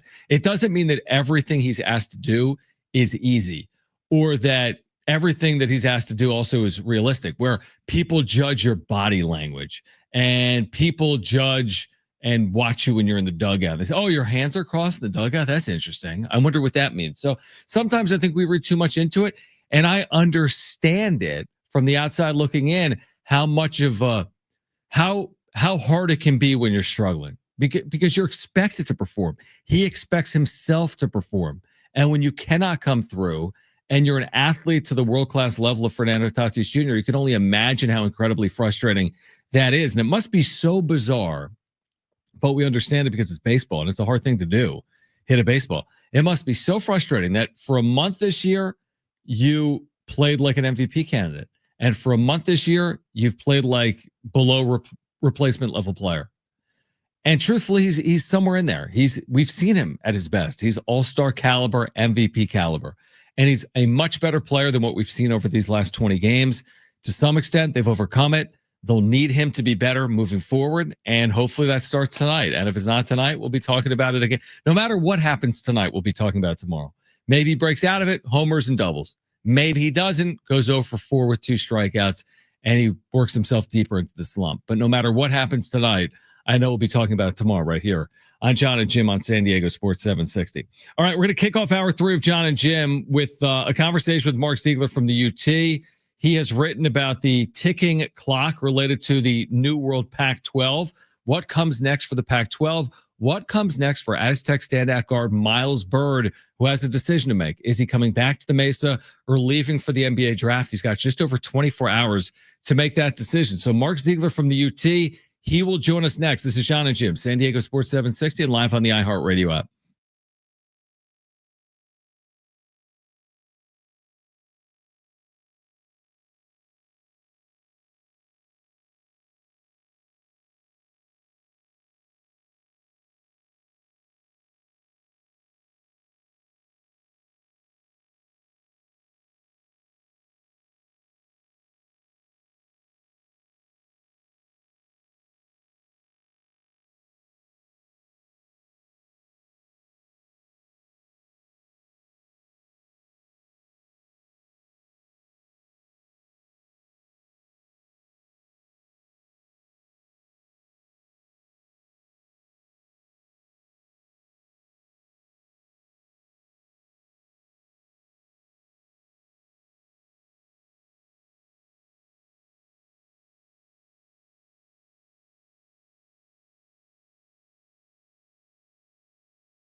This report is sponsored by Sid's Carpet Barn. The Padres and the Marlins are going at it again tonight down at Petco Park. The Padres are going for their third straight win. First pitch is at 6:40.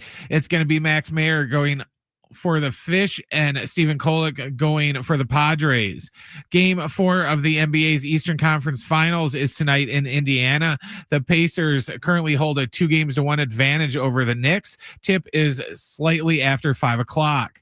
And don't forget to catch a special edition of SDFC Midweek Live tomorrow afternoon at 4 o'clock, right before the FC's match against Seattle at 5 o'clock, right here on your home for SDFC San Diego Sports 760. With Kohl's Fine Flooring closing, Sid's Carpet Barn is San Diego's undisputed flooring leader, carrying a huge selection of high-end flooring and durable, economical flooring too, all at the lowest prices in town. Visit sidscarpet.com.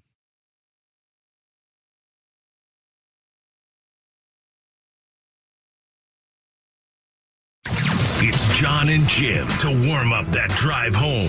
The other bad news, and this is the thing with pitching injuries, they're completely unpredictable. Oftentimes they're longer than you anticipate, right? One little quote unquote injury can turn into weeks, months, or even longer than that. And Michael King's been a certifiable ace in Major League Baseball, and now he's on the IL. And that's tough to stomach. Again, in the short term, I think they can. But if it's something they have to deal with in the long term, like that's a potential significant loss for the Padres moving forward. Now, time for Jon and Jim. All right, San Diego and Southern California, what's going on? This is hour 3 of Jon and Jim. Without Jim, he is enjoying his 1-year anniversary right now on the island of Maui, which Jim now realizes is part of Hawaii. I don't know if he knew where Maui was. He does now because he's there right now. We're trying to catch up with Mark Ziegler from the UT. So we're trying to connect with Mark. Mark has been writing extensively about the Pac-12 and some of these decisions that are coming up in the days and weeks ahead and how they impact San Diego State. He's also been writing about Miles Byrd because Miles Byrd, San Diego State standout guard, a terrific young player. We've talked about him a good amount over the last few weeks, had a really nice combine. You know, he's one of those players that they've had a lot of over the years, San Diego State, testing NBA waters. Is it the right time to go or not? And he's put himself in a good spot where I think he's not going to make the wrong decision. Miles, I think both of the decisions you could make the case for. If he elects to go now, well, you've got the upside of the NBA on the other side, right? And a chance to get drafted maybe late in the first round or early in the second round. Who knows what that means for Miles in the upcoming years. If he goes to the NBA right now, you're a year closer maybe to a second NBA contract if you're able to stick, or you come back to San Diego State, maybe you improve your draft stock. And we look up a year from now, and as opposed to being, maybe a pick in the 30s or 40s in the NBA draft, maybe he's improving his stock to be in the first round and maybe selected in like the teens in next year's draft. So I don't think he can make a wrong decision if you're Miles Byrd, but we're still waiting on him to make a decision because he's got to make it one way or the other. Right now, he remains in the draft, and he will have to make a decision to either stay or go by tomorrow night at 8:59 p.m. Pacific. So he's got just over 24 hours. Let me just text Mark real quick. We're trying. But he's got to make this decision to either stay or go by tomorrow at 8:59. Now, what impact does this have on the Aztecs? I mean, it's a significant one. I think they're well positioned either way. I think you look at what they did in the portal, you look at the talent they retained, and I think they've put themselves in a position where if Miles is able to make that leap, which is what every player wants to do across college basketball, I think it's going to be celebrated. I think it's a good thing for San Diego State. So if he's able to make that move, then they will have – I mean, you think about what they have on the perimeter. Reese Waters didn't play last year. He'll be returning next year. Latrell Davis, the scorer from San Jose State, has come in. You have BJ Davis. You have Taj DeGourville. You have other pieces that have come in as well that are freshmen. So I think they have the weaponry necessary. I think with Miles Byrd, obviously, we know what skill set he already has. We know that he impacts the game at both ends. We know that in addition to scoring, he can rebound and block shots and pass and so on and so forth. And he's got that size you can't teach, right? You don't teach size. He has that NBA game potentially. And that's what he's probably dealing with and grasping with right now. I've been watching this situation play out today around, the NBA draft and college basketball. And some names that you thought might stay in have elected to return. there are a couple of players that might have been first-round picks that elected to return earlier today. One of them was a player that the Aztecs saw in the NCAA tournament 2 years ago, Yaxel Lendenborg, who transferred to Michigan. He was going to be a first-round pick, a forward that was at UAB when the Aztecs faced him a couple of years ago. He could have been a first-round pick this year, but he elected to go back to Michigan for the opportunity in the NIL, and maybe he can improve his draft stock even more next year. And there was another player out of Florida, Alex Condon. I'm not sure if he was a first-round pick or not, but he elected to go back to college. What's changed here in recent history with players electing to go back to college is that the money element, right? I mean, the money element is so significant. I think 5 years ago, if you're on the fence, you're going because you're not coming back for NIL. But now 5 years later, the University of Michigan can offer a player as much as the NBA can potentially offer a player. So that's what's changed. And that's maybe what Miles is weighing potentially right now as well. Potentially. I don't know. And of course, the money at Michigan is different than the money at San Diego State. I think the money at San Diego State is still significant. I think you look at the work that the Mesa Collective has done, the work that San Diego State has done around that collective to support its student athletes. I do think it's significant, but it's a big decision. It's a really big decision for Miles Byrd. He's going to make the right decision. I don't think you can make the wrong decision, if I'm being honest here. Like, imagine having that as your choice. You got a chance to go to the NBA right now, potentially, get there, earn. The upside of getting to the NBA is ridiculous, obviously, in terms of dollars and cents. Or you come back, maybe improve your draft stock, and you're part of a team that's expected to win at a high level. I think I read something at ESPN.com that said something along the lines of, if Miles Byrd returns, San Diego State's preseason top 25 and preseason favorite in the Mountain West. Now, it didn't say what they are if he doesn't return. I think either way, the team is fully capable of getting to the NCAA tournament. I think that's the expectation either way. Clearly, the expectations are higher with him, right? I mean, it's a guy that was the focal point maybe of your team, at least at times a year ago, and you'd be getting him back. But, I don't know what else to say for Aztec fans. I think me personally, and me and Jim talked about this, I'm going to be happy for him no matter what he does. Because you got to understand that these players have so much on the line, and there's only so much time, and sometimes you got to strike when the iron is hot. So if he goes, I completely understand it. And I think it's a good thing for San Diego State to get guys to the NBA. If he returns, you completely understand it, but you just wish him well. Here's a player that in the NIL era never left, right? Here's a guy that for 3 years has been here, is the last remaining piece from that national championship team, redshirted that year, came off the bench 2 years ago, really burst onto the scene this past year. All those years remaining committed to San Diego State, including now. If he returns, he's not in the portal. If he returns, he's coming back to San Diego State. How can you fault a player if they go to the NBA? Like, how could you possibly fault a player? And I know I'll see it. If I see a graphic for Miles Byrd at some point this afternoon or this evening or tomorrow morning or tomorrow afternoon, I already know what people are going to say if he elects to go to the NBA. Like, how could he do that? What do you mean, how could he do that? It's like, could you turn down your dream job? How many people turn down an opportunity to pursue a dream? Very few. So that's what's in front of Miles Byrd right now. So I trust that he and his family will make the right decision. We'll try to catch up with Mark at some point, hopefully between now and 6 p.m. He might be working on a story right now involving Miles Byrd, for all I know. I have no idea. He's also been writing extensively about the Pac-12. I mean, I find this, as you guys know, pretty fascinating because you got these deadlines approaching right now for the Pac-12, and that includes San Diego State. You have all these different stories that are playing out like on parallel tracks. The Pac-12 still needs to add a member. These schools still need to officially depart the Mountain West. How much money will they pay in exit fees? There's a mediation that's playing out. Will they add more than just one school? What will their TV deal look like once that is finalized? This is all playing out in real time. And here's the thing.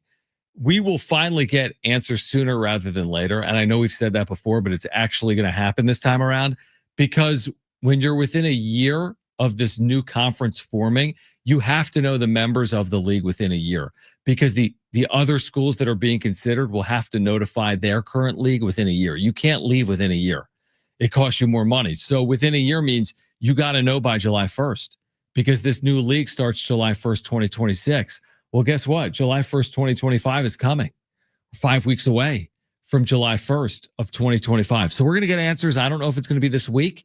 I don't know if it's going to be next week, but we're getting answers in the days and weeks ahead. And I think it's weeks, not months. I clearly do when it comes to TV deals, expansion, exit fees, and what it all means for San Diego State. But Mark wrote a really good article. I think if you're an Aztec fan, if you're a college athletic fan, this is a really good piece that you're going to want to check out.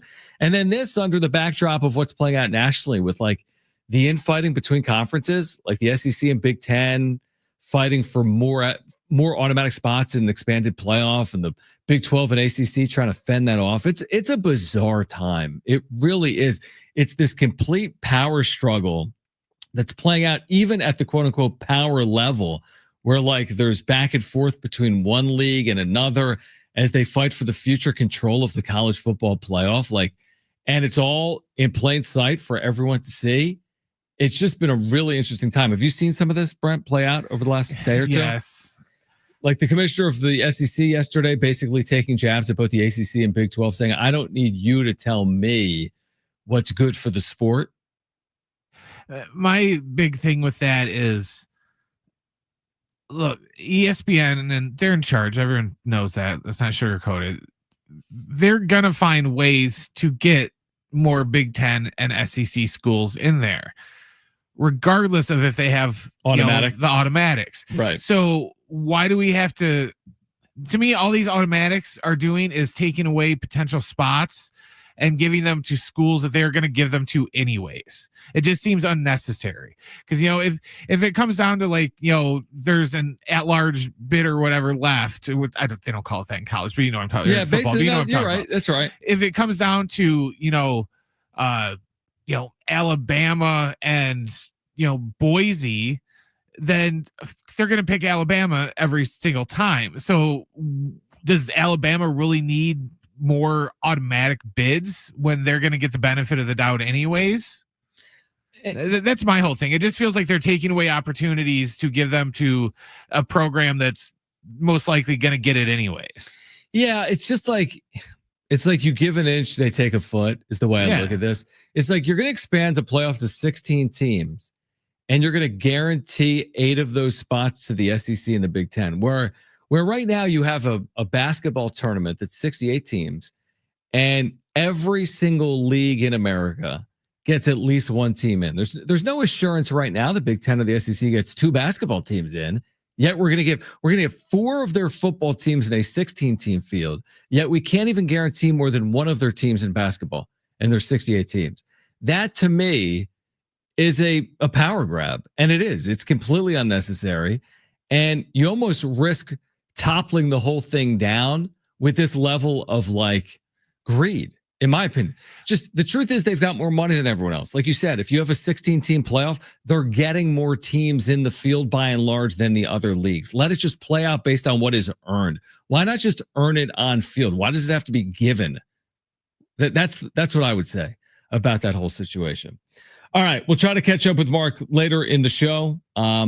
And coming up at 4:30, by the way, Craig Mish will join us. He covers the Marlins. He'll join us coming up at 4:30. We'll get to the wrap on the other side. We've got Trainwreck Radio later this hour. Your chance to win a 4-pack of tickets to the San Diego County Fair at the Del Mar Fairgrounds. This is Jon and Jim on San Diego Sports 760 and live on the iHeartRadio app.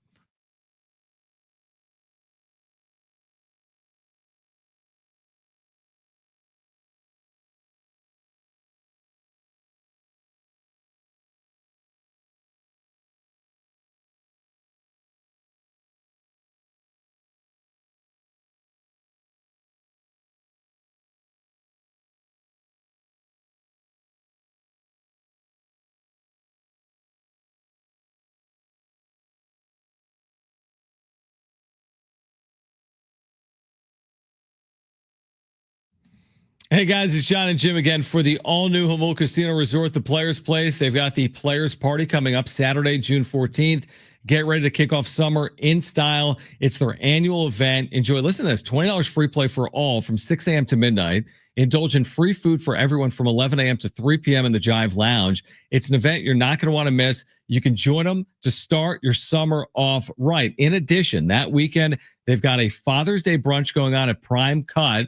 Show dad how much he means to you with a decadent brunch at Primecon from 10:30 a.m. to 3:30 p.m. It features lobster tails, hand-carved prime rib. Make his day extra special with a meal he'll love. Plus, UFC 316 coming up Saturday, June 7th at 7 p.m. You can watch it and catch all the action at both Tony Gwynn Sports Pub and Loft 94. It's also available to you in their poker room as well. It's all at the all-new Hamul Casino Resort, the Players Place.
All right, Craig Mish covers the Marlins. He'll join us in about 15 minutes, but great to connect right now with Mark Ziegler, who's been writing over the course of this Memorial Day weekend on the Pac-12 with the clock ticking and what comes next. And of course, we're going to learn what comes next for Miles Byrd at some point sooner rather than later, because that deadline decision is coming up tomorrow at 8:59 Pacific time, whether he stays in the draft or withdraws and returns to San Diego State. So Mark, always appreciate you taking time. We always enjoy your reporting in the UT. Let's start with Miles Byrd. Do you have a good feel for the decision he's about to make? You know, I really think it's 50-50. I really do. And for a couple of reasons. There's obviously he needs work to do in his game and certainly work to do in his body. He weighs 181 pounds. And he's going to need to bulk up to play in the NBA or even play anywhere at the next level. So, and he knows that. But that said, he had a tremendous combine, couple of scrimmages. And I think that really threw him into the spotlight and got him a lot of attention. And he showed on the stage where he's playing against a lot of other draft prospects that he has a lot of value. And so I think maybe going into the combine, it was, maybe 75-25% that he came back. And I think after the combine, it was 50-50. And he's been working out for teams. I think it's going to come down to whether he gets a promise of a guaranteed contract from a team that drafts somewhere in the 40s in the second round. And short of that, I think he comes back. But I think if he gets it, all it takes is one team. Mm-hmm. I think if one team's pretty solidly says, look, we're picking 40, 42, 44, whatever it is, we're going to take you and we're going to give you a guaranteed multi-year deal, then I think he stays in the draft. Could he be a prime candidate to do something like what Nick Clifford has done over the last 12 months. Now, Nick is older than Miles, I think, by 3 years now. But Clifford, by returning, he tested the NBA waters. He certainly improved his draft stock to the point where he's going to be a first-round pick. He could be selected in the teens. Is there enough there for Miles that if he returns, he could improve his draft stock like that and be selected potentially in the middle of the first round next year with a good year? Yeah, and that would be the thought process if he does come back, trying to climb into the first round. It's funny because 10 years ago, the thinking was if you're not a first round pick, there's no guaranteed money in the second round. They didn't have the two-way contract back then. Second round picks almost never got guaranteed money. First round got all guaranteed money. And the thought was if you earned in the first round solidly, you should come back to school. Well, now with NIL, it complicates it because you could get a two-way deal, but they're not guaranteed. And NIL is guaranteed. And in many places, in many power conference schools, a player of that caliber is going to make, the two-way deals worth about $600,000 a year. A player of that caliber is going to make $1.5–2 million a year to come back to school, guaranteed. So it really, all of a sudden, we're sort of back to what it was years ago. In the interim, when they started to expand rosters before NIL, it was kind of like, yeah, if you're in the second round, you can get a two-way deal, you take it. That's a pretty good deal. You get in the draft, you stay in the draft. And so I think it's starting to shift back because of the NIL and trying to get yourself back into that first round where it's guaranteed. And the thing about the guaranteed money is, yeah, the money is good, but it's the commitment. You get 2 years guaranteed, and then the team has a 2-year option. So it's really in the team's best interest to develop you as a player because they want to get to that third and fourth year of what is essentially a rookie contract, and it's a huge bargain for them if you're sort of a seasoned NBA player in the third and fourth year, and they're paying you much less than on your second contract. So when you get those guaranteed deals, they're going to throw every resource they have to try to make you into an NBA player. Whereas if it's not guaranteed, it's kind of like sink or swim. Mark Ziegler from the UT with us right now, Jon and Jim, San Diego Sports 760. So what impact does it have, in your opinion, on SDSU's ceiling next year? If Bird returns or if he goes, where does that take San Diego State from there? Well, let's say he stays in the draft, certainly you don't have Miles Bird, and he was a huge factor on defense. One of the few guys in the country that ranked in the top 10 in his league or top 8 in the league in both steals and blocks. It's a very rare combination. So you're going to lose that length, that anticipation. Offensively, he was up and down through the season, and they have a guy in Latrell Davis who has just come in as a transfer from San Jose State, who is really, really good offensively. So I think he would obviously get a lot more playing time, have a bigger role. I'm not sure how much they would miss offensively. They'd be different because he's not as big and long as Miles. He doesn't maybe create offense out of his defense like Miles Bird. At least once a game, he picks somebody clean and goes in for a dunk. But offensively, I don't think it would be a huge blow. But I think the biggest factor is Miles is really the face of this team. He's a leader. He's been in the program. This would be his 4th year. And as we've seen in the past with San Diego State, that's, you can't put a value on that. Those intangibles are so important in this program, the way it's operated. And so to have a guy like that just in your program, aside from all the talent that he brings, is something that they would really gain from or miss if he wasn't there. No doubt. Mark, you wrote a lengthy piece this weekend about the ticking clock, so to speak, when it comes to the Pac-12 and all these looming, I don't know if decisions is the right word, but there's looming deadlines, I guess, in the days and weeks ahead. So for our listeners that maybe haven't read it or haven't kept up with all the news over the last handful of months, and San Diego State and other schools, made the decision they'd be joining Oregon State and Washington State, where are we in this process and what likely comes next? Well, there's 3 or 4 things that are going to happen with the Pac-12. The first is the 5 schools that have left from the Mountain West have to give formal notification. My sources have told me they have not done that yet. They have until June 1st. So that's this weekend. And they have to pay a $5,000 fee. And so that kind of finalizes it. I think it's just a formality, but that'd be the first thing. Mm-hmm. Another thing that's going to be coming down is a television deal, which I'm told is pretty much done. This is for the new Pac-12, but it hasn't been announced. I think maybe they're waiting for the House settlement to be finalized, maybe a couple other I's and T's to be dotted and crossed. But that will come out, and we'll see how much this league is going to get. And then, the next couple things are, sorting out what's going to happen with these exit fees that these 5 schools are owed to the Mountain West by these 5 schools, and the poaching fees, which according to a scheduling agreement between the Pac-12 and the Mountain West, Oregon State and Washington State and the Mountain West from 2024, there's $55 million in poaching fees for taking these 5 schools that the Pac-12 owes the Mountain West. Where does that end up in court? They've been mediating, negotiating, and certainly won't pay the full amount, but how much of that are the league and these schools in particular going to be on the hook for? And then the final thing is by July 1st, they have to name and have committed an 8th full member. That means a football player and all other sports member to make it qualify for the college football playoff and all the riches that come with that. And so, that's the big thing with a lot of speculation. I think those other things are also to be, working their way either through courts or through negotiation.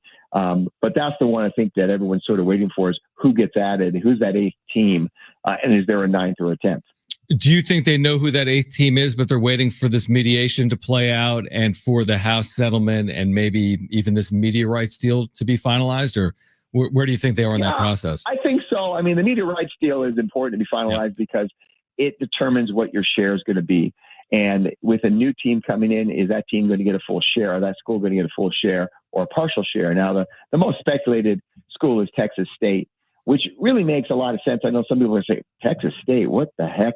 It's in a booming area. And anyone's been driven between Austin and San Antonio will know what I'm talking about. It's in San Marcos, Texas, right smack in between. It's a huge area. They've even considered it for an NFL team at some point. It was, one place that the Chargers could have landed and probably would have been a better spot for them than LA. It's just booming. And the Austin area is booming. San Antonio is booming. It's Texas. It's football mad. And so it makes a lot of sense for a lot of reasons. But would they come with a full share? They're in the Sun Belt Conference now. They make, $1 million or $2, $1 to $2 million, I think, in media rights revenue. And so, a half share would probably double it, at least, maybe even triple it. So where do they come at? And I think that's the most likely school we see. But the question is, how far east do they want to go? Do they want to go to Memphis? Do they want to go to Tulane? Do they want to go to South Florida from the AAC? They want to try to convince those teams. They already did once. It didn't work out. But maybe with a media deal in hand, those schools might be more interested. We'll see. Mark, love your reporting. Appreciate you taking time for us. There's a lot going on with the Pac-12, with Miles Byrd for San Diego State basketball fans. We'll have some answers in the days ahead on both fronts, but we appreciate you taking time. Great reporting in the UT, and we'll do it again later on this summer. Sure. Great stuff. Appreciate it from Mark Ziegler. We'll react to that coming up. Plus, Craig Mish covers the Fish, no pun intended, covers the Marlins in South Florida. Craig Mish to get us ready for tonight. Padres Marlins game 2. He'll join us next. Jon and Jim, San Diego Sports 760, live on the iHeartRadio app.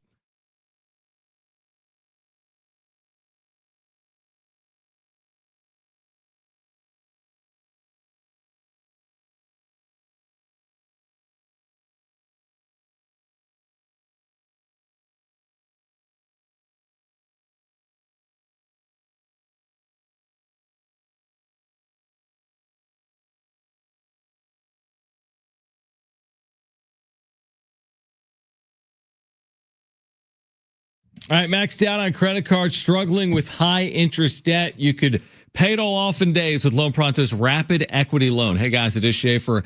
Get cash out now without touching your low rate first mortgage. No appraisals, no waiting, no BS. The Rapid Equity Loan Program at Loan Pronto is spectacular. One Loan Pronto client just got $300,000 approved in under 24 hours. They paid off debt, renovated their kitchen, cut their monthly expenses by $1,800. That's a huge turnaround. Loan Pronto, instant approvals, low rates, no hard credit pull up front. Listen, your home equity is yours. Use it. Get cash to consolidate your debt down to one easy low monthly payment.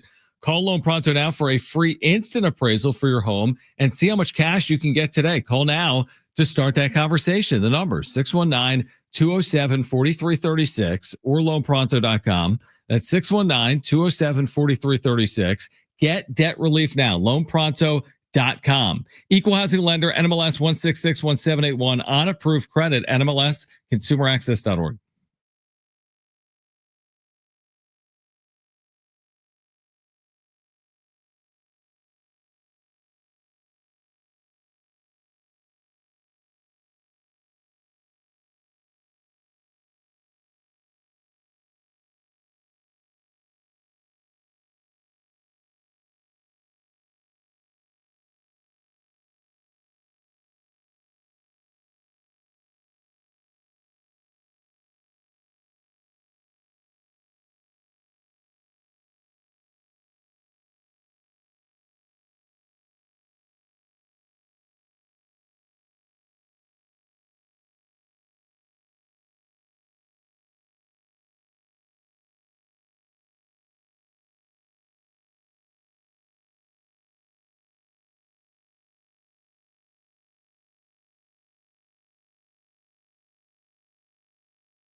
This report is sponsored by Dairy Queen. The Padres and Marlins are going at it again down at Petco Park tonight. First pitch is going to be at 6:40. It's going to be Max Meyer going for the Marlins, and Steven Kolick is on the hill for San Diego. Game 4 of the Eastern Conference Finals is tonight at 5 o'clock. The Pacers currently hold a 2-1 advantage over the Knicks. And don't forget to catch a special edition of SDFC Midweek Live tomorrow at 4 o'clock, right before the FC's match against Seattle at 5 o'clock, right here on your home for San Diego FC, San Diego Sports 760. Hurry into DQ for their sauce and toss chicken strip baskets with flavor from top, bottom, and everywhere in between.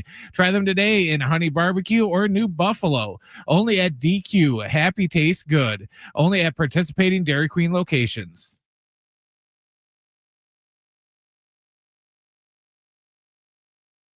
All right, Jon and Jim, San Diego Sports 760. Great to catch up once again with Craig Mish, who does a great job covering the Marlins in South Florida. He's back with us right now, Jon and Jim. San Diego Sports 760. I feel like, Craig, over the years, the more things change, the more they stay the same, as we've had you on in recent history with the Marlins. You know, you look up, they're 10 games under 500 last night, a golden opportunity for the Fish. They had that 3-0 early lead before faltering 4-3. What's been the story about a third of the way through the season that has put this team where they are once again, which is 10 games under 500? And thanks for hopping on. Yeah, no problem. Yeah, I mean, 2023 was a really good year for the Marlins. And, you know, as we talked last year, they, you know, sort of chose to go a different direction. And, you know, that direction, they don't, you know, probably not going to call it a rebuild, but definitely a season in transition. So, you know, I don't know that necessarily this is one of those years that they're going to look at the wins and losses and get too concerned about it. I don't think that they plan on losing 100 games or anything like that, but definitely a lot of evaluation from a lot of the young players that they have playing, including a lot of the pitchers that you'll see in this series.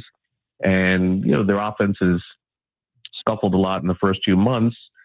But I do think that this team will look different in August and September, and a lot of evaluations going on right now. What made the new manager, Clayton McCullough, the right person for the job right now? Again, a team in transition. I think that was probably best. And if he does a good job, you know, under his current contract over the next couple of years, then I think he could see it through to when the Marlins are winning. But I think that they'll evaluate him just as they do the players right now. And it does seem like he's very much in sync with the front office and all of the things that they're trying to achieve. and he does come from a pretty strong pedigree with the Dodgers, sees what winning looks like. So, guys, sometimes this works out for managers that are in these transition rebuild seasons, and then other times it doesn't, as we've seen with Derek Shelton and we've seen with Brandon Hyde. So, you never know. The job security of any kind of leadership position in sports, whether it's baseball, football, basketball, or hockey, can be very short-lived. You just don't know.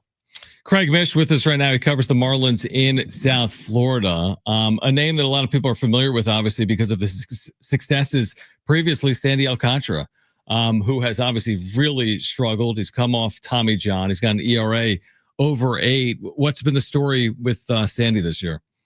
Yeah, no real pinpoint for Sandy at this point. A lot of guessing. There really isn't a lot that you can look at and say he looks different, or his velo is down, or his decision making with the pitches is down. It just seems like he has been able to, the first couple starts of the season were fine, but then all of a sudden it just seemed like it was 1 inning or 2 innings that really bit him. And the last couple of times he's pitched, he's gotten through 4 innings. And then all of a sudden in the 5th or the 6th, things start to unravel a little bit. So my guess is he'll get it going eventually. I don't know that it'll look like it did when he won the Cy Young a couple of years ago, but hard to say that anybody has been much better than their line these days in sports, because the advanced metrics will tell you a lot more. But I find it hard to believe that in his next 20 starts that he'll have an ERA of 7. I think that will go down. Who are the realistic trade candidates as we, look ahead? I know we're only through 2 months and we're still 2 months away from the deadline. But if you look at some of these pieces that might be on the move that could bolster the Marlins into 2026 and beyond, who are some pieces right now in the Major League roster that theoretically could be moved? Well, it's not like last year. I will say that. I mean, it was probably a week ago, a year, where they traded Arias to San Diego, somewhere along those lines. So. Yep. They traded him and Jazz Chisholm and Jake Berger and Josh Bell and so many other players. AJ Puck. I don't think they have the arsenal to do that this season, and I don't think that they necessarily would want to trade all of the young players that they have. And so I think it would kind of, guys, honestly, be a little fruitless for me to go through the names that they could trade, because I just don't think that they have anything locked down to the floor at this point. I think anything could go. Except for Yuri Perez, who is going to come off the injured list in the next few weeks and is a building block for the future. Their catcher, Augustin Ramirez, who they called up and has done such a nice job for them. I do think he's part of the future too. And then, they have Connor Norby, who they traded for last year, and Kyle Stowers, and some okay pieces. But honestly, if some other team came calling and said, hey, look, we're going to unload for you and trade you, more prospects for the future, I could see them doing it. So outside, honestly, of Yuri Perez and Augustin Ramirez, nothing would really surprise me at the trade deadline. Craig Mish with us right now, Jon and Jim, San Diego Sports 760. You look around the NL East, and it could be a 3-team race. We'll see. Obviously, Atlanta's gotten off to this slower start. Some of that is because of San Diego. The Padres are 6-1 against the Braves this year. But how do you handicap this with Atlanta, New York, Philadelphia, specifically in the East? We'll get into the Padres. I want to ask you about the Padres on the other side. But what do you make of the year so far in the NL East? Yeah, I think it's not all that unexpected. I think the Braves starting off so poorly is really going to hamstring them, I think, the whole season. I mean, it's just really hard to lose 7 in a row. Yeah. At the beginning of the year. I mean, people say that April doesn't matter. I mean, if they were 3-4, look where their record would be. So, look, Acuna's back for them, and Strider is back for them, and I do think they'll right the ship. I mean, winning 90 games seems like a long shot, but I think the Phillies will get in, and I think the Mets will get in. And I will say this. I think the Nationals are going to be there till the end. I don't know that they're going to make the playoffs, but it feels like to me, when we're looking at the standings in August and September, Washington's a game or 2 under, and anything can happen. They're very close, maybe a year away from really being a serious contender. And it's not like they have a ton of guys on their roster to trade at the deadline, but they have in years past. They have a lot of young players. So I think all 4 teams will be in it through the summer. Then you look at like the NL West, where the Padres are competing with, obviously the Dodgers are always there, but the Giants have gotten off to a good start. Arizona is expected to be there. What do you think about the West, or just really the race for the postseason in the National League? Because, again, there's going to be 3 wildcard teams, but you look up at the NL East and there's going to be 3 teams that could be vying for the postseason. You look at the NL West, there could be 4 teams vying. You look at even the Central, the start that St. Louis has gotten off to. How do you see this potentially shaking out, where a year ago it took something like 90 plus wins to get into the playoffs? Yeah, the Central this year, I don't feel will produce two teams. I just don't think so. I think what you're seeing with Milwaukee is probably more representative of what they'll be. And I think the Cardinals, I mean, honestly, are probably looking at themselves like, why are we even here? This is not where we want to be. We want to be the other side of this so we can start this, rebuild with Heim Bloom, but they're winning in spite of it. So I don't see them doing anything. So if the East produces three teams, then it makes it a little bit more problematic for the West. So, my sense is that the Dodgers, the Diamondbacks, and the Padres will be those three teams fighting it out. I think the Giants potentially could fall back. It does seem there's some sustainability with some of the pitching that they have, but not a huge believer there. And I personally do think that the Diamondbacks will go on a run. I do. I do really like the way that they're built. And I think at some point you're going to see them rattle off 10 of 12 or 12 of 14, something like that. So for me, it's those three teams. It's the Dodgers, the Padres, and the Diamondbacks, and handicapping the Diamondbacks versus the Padres will probably determine what they do later in the year in terms of trade.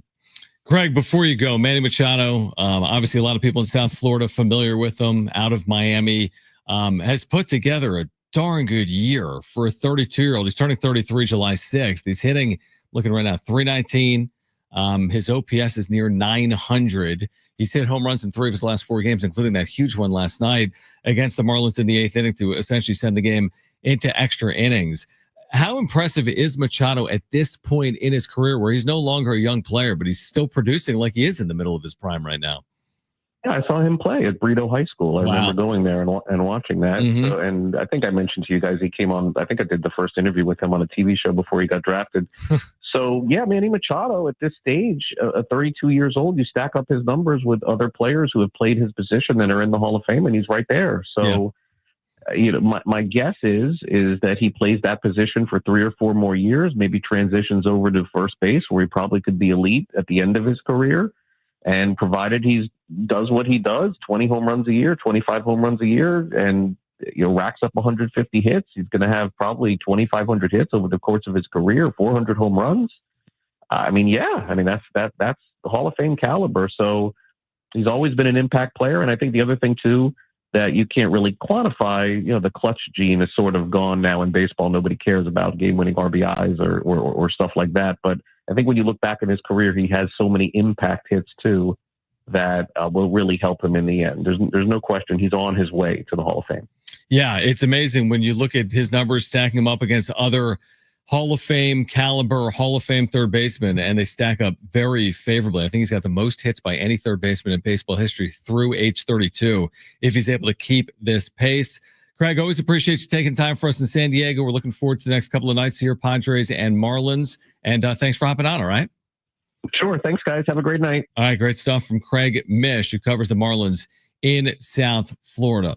All right, who wants 4 free tickets to the San Diego County Fair at the Del Mar Fairgrounds? If you want them, call right now, 877-767-4760. First 2 callers will be contestants for trivia.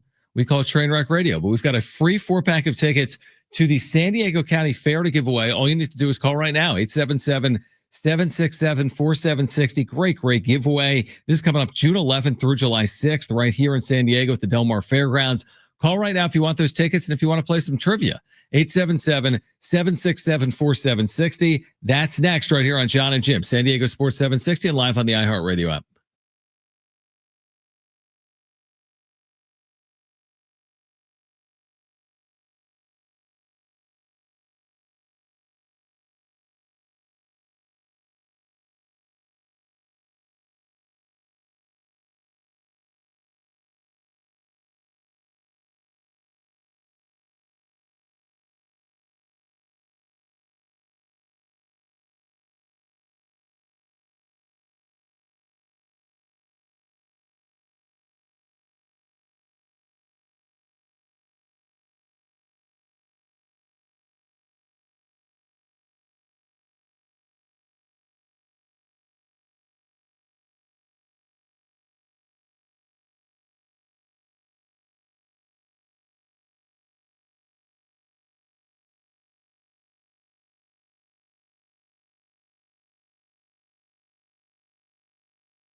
All right, San Diego Sports 760. A reminder, make sure to download the all-new iHeartRadio app. And when you do so, put San Diego Sports 760 and Jon and Jim in your presets. It's available to you right now on the all-new iHeartRadio app. We're getting you ready for Padres and Marlins here until 6 p.m. If you missed our conversation with Kyle Glazer, formerly Baseball America, you'll hear that coming up at 5:30. We're going to hear from Mike Schilt, by the way, on the other side as well, his pregame comments. We'll hear from Mike Schilt coming up in the 5 o'clock hour. But as always, around this time, we do this.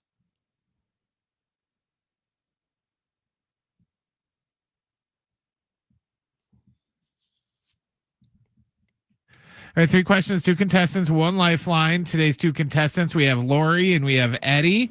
Normally, Lori would get to pick Jon or Jim, but since Jim is soft and he's in Hawaii eating pig roasts and doing whatever he's doing, you're both going to have Jon as your lifeline today, okay? Okay. All right, so Lori and Eddie have me for 1 lifeline if necessary.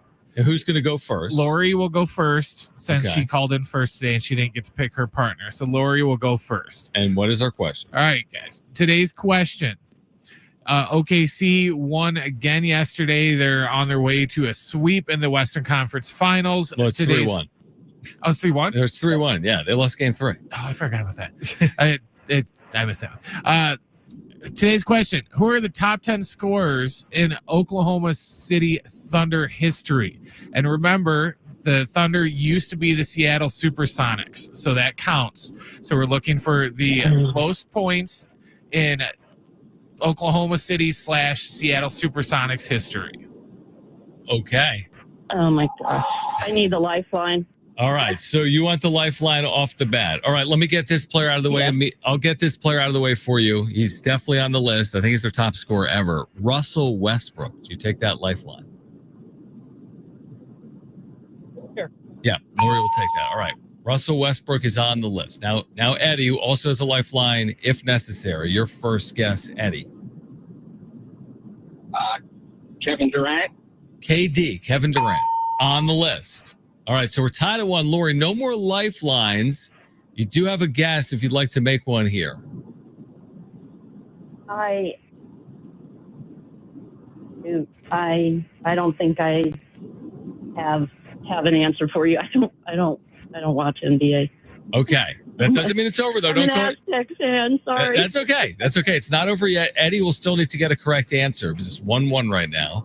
So Lori's going to forfeit her second guess, and let's go to Eddie. Eddie, you have a chance, I guess, in theory here to win it with the correct answer. I'm going to take a guess with an old school, maybe Sean Kemp. Sean Kemp, top 10? He is, and that'll do it. All right, a quick game of Trainwreck Radio. Lori, appreciate you playing, and Eddie, congratulations on winning. This is actually a pretty good list, Brent, because to your point, this includes both Seattle and Oklahoma City's history. Who's on the top 10 on this all-time scoring leaders? All right, Westbrook is number 1. The glove, Gary Payton, he's number 2. KD is 3. Fred Brown is 4. Jack Sikma is 5. Shea is already 6. Wow. Rashard Lewis is 7. Sean Kemp was 8. Gus Williams was 9. And Dale Ellis, former Buck, he was number 10. All right. Well, congratulations to Eddie, because Eddie, you've won that 4-pack of tickets to the San Diego County Fair at the Del Mar Fairgrounds, June 11th through July 6th. And this year, the Del Mar Fairgrounds are going to transform to a pet lover's paradise. And this is the biggest bash of the summer, the best deal in town. And they're going to have thrilling rides, challenging games, mouthwatering food, incredible exhibits, top-notch entertainment, and more. Tickets and information, go to sdfair.com. That is sdfair.com. Thank you both for playing. Eddie, stay on the line. We'll be with you shortly to claim that 4-pack of tickets again to the San Diego County Fair. Now, coming up on the other side, we still have a few minutes here, but coming up at 5 p.m., we will hear from Mike Schilt. There is a lot going on. I think people want updates probably on Michael King and Yu Darvish. I don't know what he's going to provide. He has just spoken with the media. Padres have won 3 of 4 here. So we're going to hear from Mike Schilt on the other side coming up at 5 p.m. If you missed Kyle Glazer, Friar Territory podcast, good conversation from earlier. We'll bring it back to you coming up at 5:30. So you'll hear from Kyle Glaser at 5:30. We'll hear from Mike Schilt at 5 p.m. Jim normally would have the back page. Brent will have the back page here today. But again, Padres getting ready for game 2 of their series against the Marlins, and coming off a night where, I mean, listen, last night, if you were watching this thing, first handful innings, it did not look good for the Padres. Randy Vasquez gets hit around early, but doesn't allow a hit after the second inning. Padres take advantage of an error in the fourth. They trail 3-0. They cashed in an error, though, with 2 outs, nobody on. It led to 2 runs and a Jose Iglesias double. And then Manny Machado. And we've been talking about Manny all year. And by and large, when we talk about Manny this year, it's been good. And the proof is in the numbers. He's hit all year, and now he's hitting for power. And hopefully that power surge continues for Manny Machado. But without Manny last night, without the Padres taking advantage of those errors, without Randy Vasquez after the second inning, without the bullpen. Again, I mentioned this last night when I did a show on YouTube on the wrap-up show. It's like people are going to remember games certain ways. Like, oh, Tyler Wade scoring on that wild pitch, or Manny Machado hitting that huge game-tying home run. That's why the Padres won. Some of that, of course, is true, but there was a lot more that went into it. Like, if Vasquez doesn't keep the Marlins on 3 runs for the next 4 or 5 innings after allowing 3 early runs, Padres aren't going to win that game. If the bullpen doesn't go 4 2/3 scoreless innings, the Padres aren't going to win that game. If Jose Iglesias doesn't cash in the error with a 2-run double, Padres aren't going to win that game. So it's like there's so much that goes into winning. Oftentimes we boil it down to like one moment. Like, oh, how could Connor Joe strike out there? How could Fernando Tatis Jr. fail to come through there? Or, wow, Manny Machado homered. That's why they won the game. There's so much more that goes into winning. And I thought that was on full display. I really did last night in that Padres win over the Marlins. And people may say, well, it's just the Marlins. Who cares? Shouldn't they win more convincingly than they did last night? But that's not how this sport works. You don't always win convincingly against bad teams. What you need to do against bad teams is win series. And they've positioned themselves to do that. We'll see if they can win either tonight or Wednesday, or hopefully both, when they're going to have Stephen Kolek on the mound today, and they're going to have Kyle Hart tomorrow. So this won't be the easiest thing in the world, but by winning yesterday, they've given themselves an opportunity now to win this series, should they win tonight or tomorrow afternoon. All right, we're going to step aside, hear from Mike Schilt. On the other side, Kyle Glaser used to be with Baseball America. We'll hear from him coming up at 5:30, but we'll hear Mike Schilt's pregame comments coming up next. This is Jon and Jim on San Diego Sports 760 and live on the iHeartRadio app.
This report is sponsored by the WhatsApp.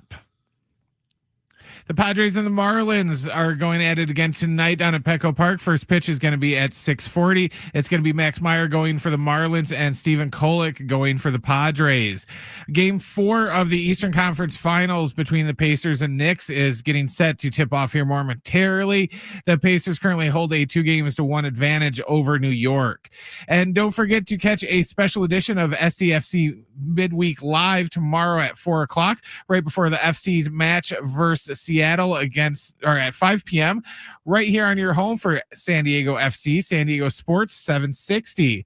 Wondering what a personal message with your credit card number has in common with way too many pictures of your dog? Well, they're both private, because on WhatsApp, your personal messages are yours. No one else can see or hear them, not even them. WhatsApp, message privately with everyone.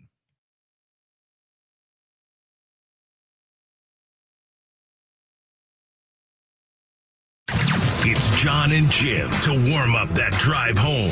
The other bad news, and this is the thing with pitching injuries, they're completely unpredictable. Oftentimes they're longer than you anticipate, right? One little quote unquote injury can turn into weeks, months, or even longer than that. And Michael King's been a certifiable ace in Major League Baseball, and now he's on the IL. And that's tough to stomach. Again, in the short term, I think they can. But if it's something they have to deal with in the long term, like that's a potential significant loss for the Padres moving forward. Now, time for Jon and Jim. All right, San Diego and Southern California, what's going on? This is the final hour of Jon and Jim. We are here until 6 p.m. If you missed Kyle Glazer, Friar Territory podcast, formerly Baseball America, you'll hear our conversation coming up at 5:30. We'll get to the wrap potentially later this hour in about 10 minutes or so as well.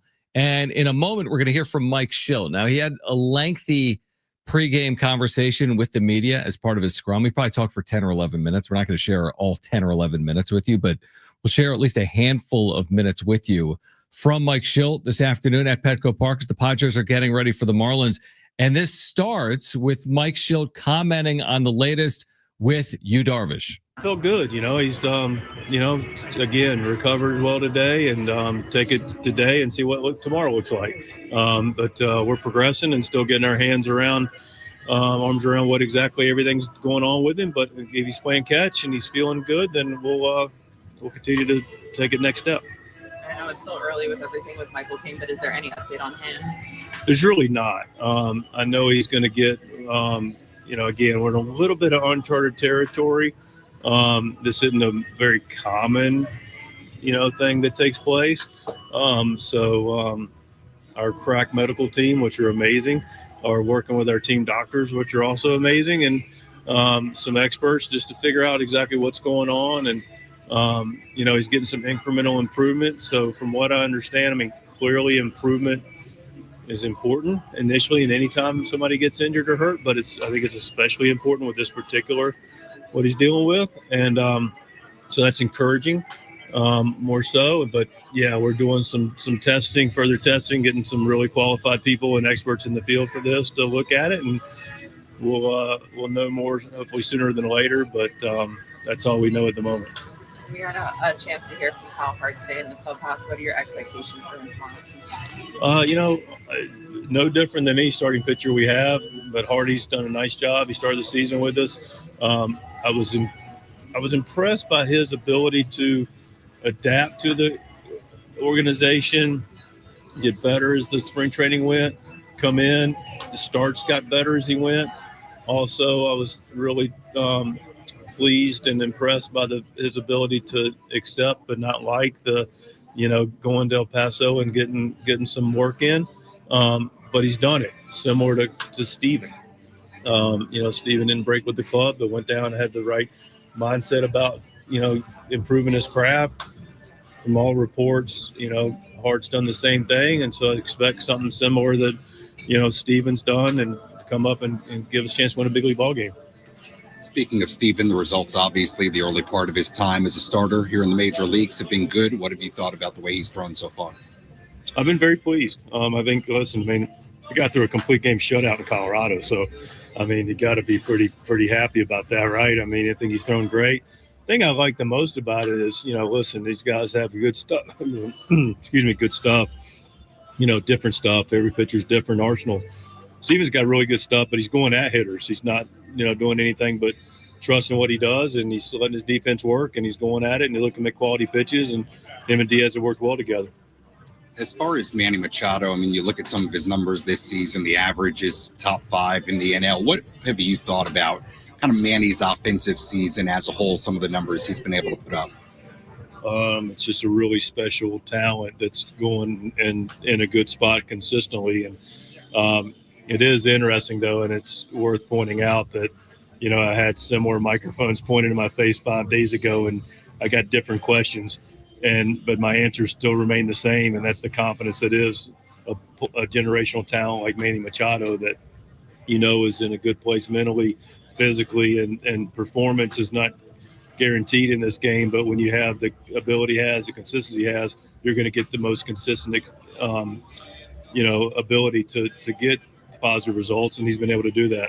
To dive into the generational talent part of Manny, you look at where he is. He's nearly at 350 home runs. He's almost at 2,000 hits. You look at the list of guys that have done that before the end of their age 32 season. It's 8 Hall of Famers, 3 amazing players after that. I mean, it gives you a level of appreciation for who he is, right? Yeah, it's rarefied air. I mean, he's getting in listen, we're in the rarefied air as it is.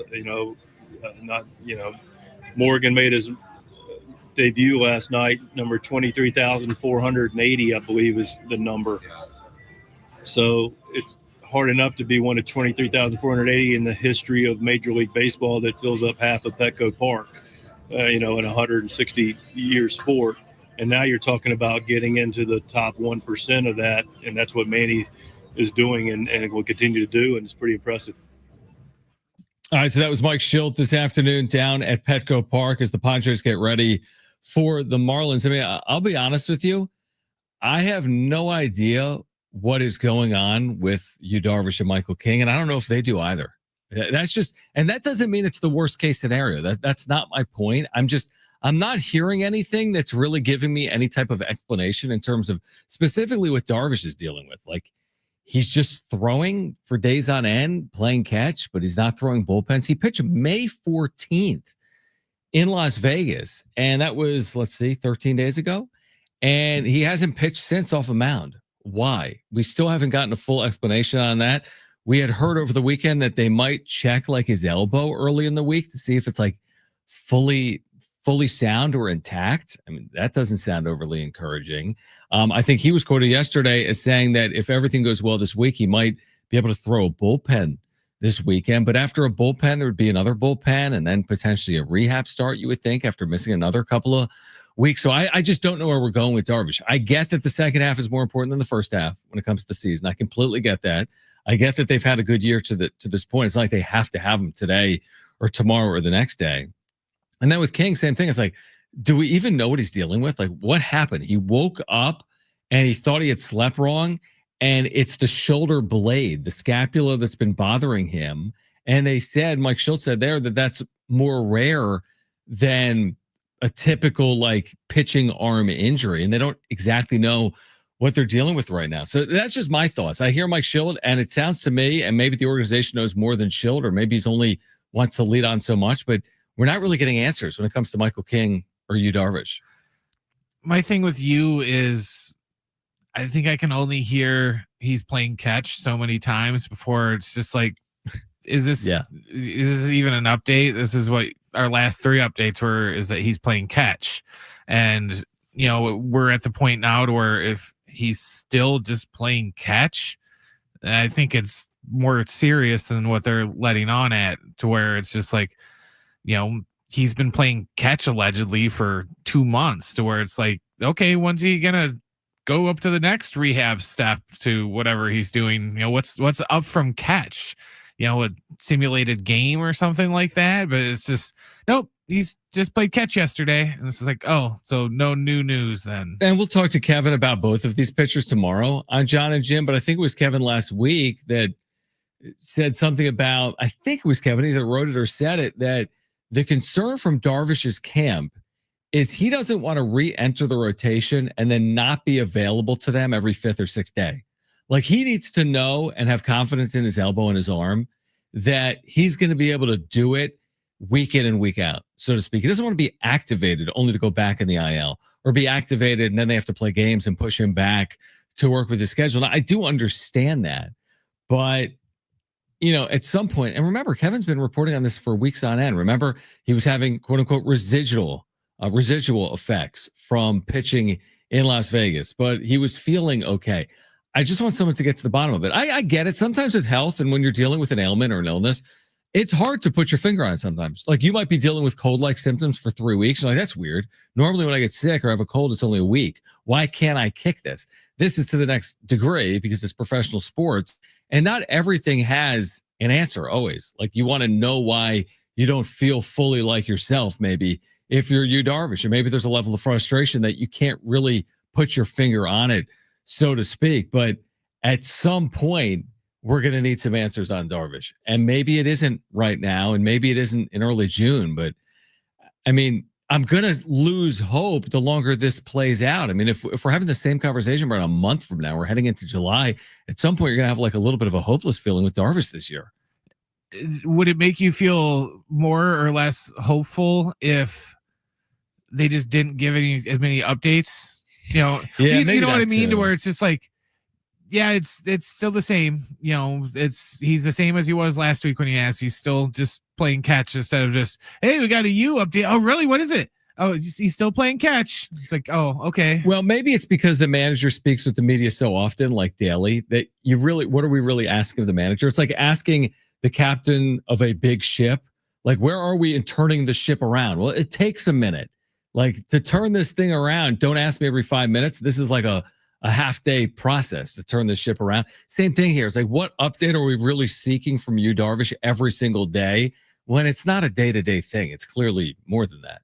So there might be some of that as well. All right, we're going to get to the wrap on the other side. We typically get to that in the 4:00 hour. We haven't gotten to it as of yet. If you missed Kyle Glazer from Baseball America, we'll have that conversation for you coming up at 5:30. Used to be with Baseball America, now the Friar Territory podcast. So hear that coming up at 5:30. Without Jim, we'll try to get to a back page coming up later this hour as well. We are here until 6 p.m. Don't go anywhere. It's Jon and Jim on San Diego Sports 760 and live on the iHeartRadio app.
All right, Jon and Jim, San Diego Sports 760. Kyle Glazer, Friar Territory podcast coming up in about 10 minutes. Also, San Diego FC back tomorrow night. They're taking on Seattle on the road up in the Pacific Northwest. You can hear the match live tomorrow starting at 5 after SDFC Midweek Live right here on San Diego Sports 760. You're home for SDFC. A little bit of a different schedule for us tomorrow. Short Jon and Jim. That doesn't happen often. We'll be on the air from 2 to 4 tomorrow as the Padres wrap up their series with the Marlins. Then Darren Smith with SDFC Midweek Live, and then the match coming up at 5:30 tomorrow right here on San Diego Sports 760. All right, we're a little bit behind. We typically get to this in the 4 o'clock hour, but let's get to it right now. It's time for the wrap. Presented by Sombrero Mexican Food. Check out their website at sombreromex.com. Who's going to lead the Padres in home runs this season? This is becoming interesting because Fernando Tatis Jr. has cooled off so much. He's hit 12 this year, just 4 since the calendar flipped to May. Gavin Sheets has been red hot. He has hit 10. And, of course, Manny's been red hot. He's up to 6. Jackson Merrill missed a lot of time this year. He's only hit 4. I mean, I would still think, and I'm curious to get your thoughts, Brent, I would think Tatis remains the front runner. I wouldn't think it would be Gavin Sheets over Fernando Tatis Jr., and I wouldn't think Manny Machado is going to hit more than like 30, although he probably is going to get to 30, and we'll wait on Merrill. So even though he has struggled this month, I'd still say hopefully Fernando Tatis Jr. hits something like 30-something home runs this year, even with his struggles. This is not a knock on Sheets. If he leads the team in home runs, I think we have issues. Just right. is a whole. I think Tatis he'll bust out of his funk eventually, and I think, like you said, I think he'll end up with about 30-35, and I think that'll be enough to lead the team. Yeah, I agree. I mean, I truly believe we'll get to 35 plus. I thought 40 for a long time. I don't know if that's going to happen. He can get hot where he's the type of hitter that can hit 2 in a game or 3 over 3 games, something like that. So he's fully capable of hitting 35 plus, but again, it's been just a dry spell here for him over the last month. Next question. Are you excited about the return of EA Sports College Football 26?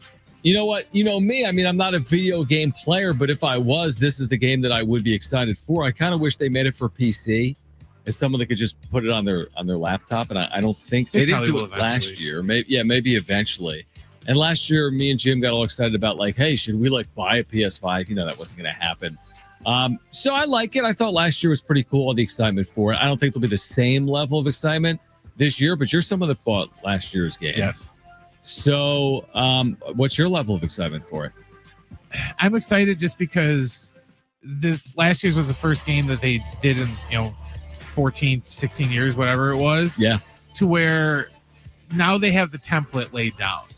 So now, just like Madden, now every year they can just go in and just tweak it and just make improvements here and just kind of just add to it and make the game better. I'm hoping they don't go the Madden route, because when Madden got exclusive rights to the NFL, they got lazy and they just pretty much put out the same game every year because they had no competition.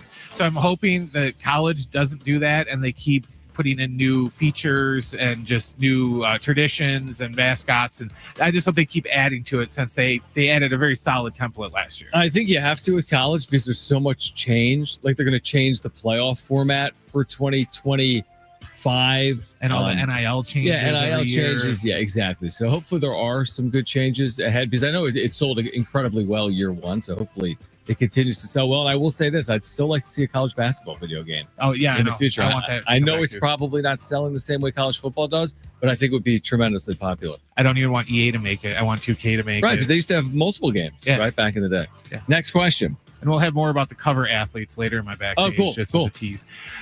Who wins tonight's game 4 between the Pacers and the Knicks? Well, it's underway midway through the first quarter. Pacers leading 28-24. I think the Pacers bounce back. They kind of threw away an opportunity in game 3 to just win the series. And if they go up 3-0, they're not losing. And they led by 20 late second quarter before the Knicks really were impressive late. Cat with 20 points in the fourth quarter as the Knicks held on to win that game. I think the Pacers bounce back and take a 3-1 lead. Kind of like how Oklahoma City bounced back to win game 4, although that was on the road. I think the Pacers tonight bounce back at home. What do you think? I hope not. You're in for the Knicks? Yeah, I hate Halliburton. That's hilarious. I can't stand him. That's hilarious. Next question. What do you think Miles Bird is going to do? Wish I knew Brent. We talked to. What good are you? We talked to Mark Ziegler earlier. Man, and Mark has the insight, right? And I mean, listen, I've spent so much time around San Diego State basketball over the last decade, and I've spent a lot of time with Miles. Has joined us on the radio probably 10 times. I've had him pre or post before a number of times. I've had great conversations with his family over the years. He comes from a great family. I don't know. I think I agree with Mark, which is I won't be surprised either way. And I do think 50-50 makes sense. Ultimately, it's going to be 100-0 by tomorrow. Like we say, it's a 50-50. Does he stay in the draft or return to San Diego State? Well, by tomorrow, it's going to be one or the other. But I do think that it's a decision, and I don't think he's going to make the wrong one because they're going to have all the information they need. And he's had a nice spring period here with the combine invite and the way he showed out the combine. I don't know how the individual workouts have gone over the last week or so. He doesn't have to technically make this decision until tomorrow at 8:59 p.m. Pacific. He would have to withdraw from the draft by tomorrow at 8:59 Pacific to retain his college eligibility. So he's got 27, 28 hours right now to work with. Honestly, it's like waiting for the shoe to drop, so to speak, or whatever. I'm just waiting. Like it could come down in 30 seconds. It could come down in 30 minutes, or it could come down some point tomorrow morning or afternoon or tomorrow evening. But I could be convinced either way.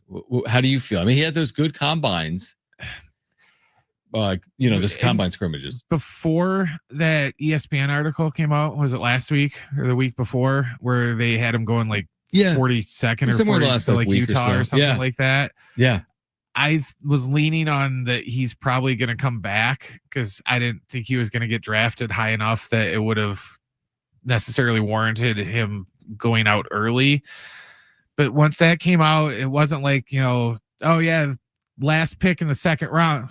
He used an early to mid first or second round pick. And I'm kind of thinking he's leaning on going into the draft, especially after he had, the two, not just the one good combine day. Both of his combine days were really good. So here's what I would say. Stay tuned because we're going to know more. I think we'll know more. I mean, it won't come down to 8:59 tomorrow. So we're going to know more certainly within the next 24 hours. All right, back to the Padres on the other side. Kyle Glazer, Friar Territory podcast, his thoughts on the pitching injuries the Padres have sustained. How do they overcome them?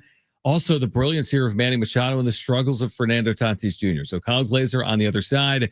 Brent's back page for Jim coming up later this hour as well. This is Jon and Jim on San Diego Sports 760 and live on the iHeartRadio app.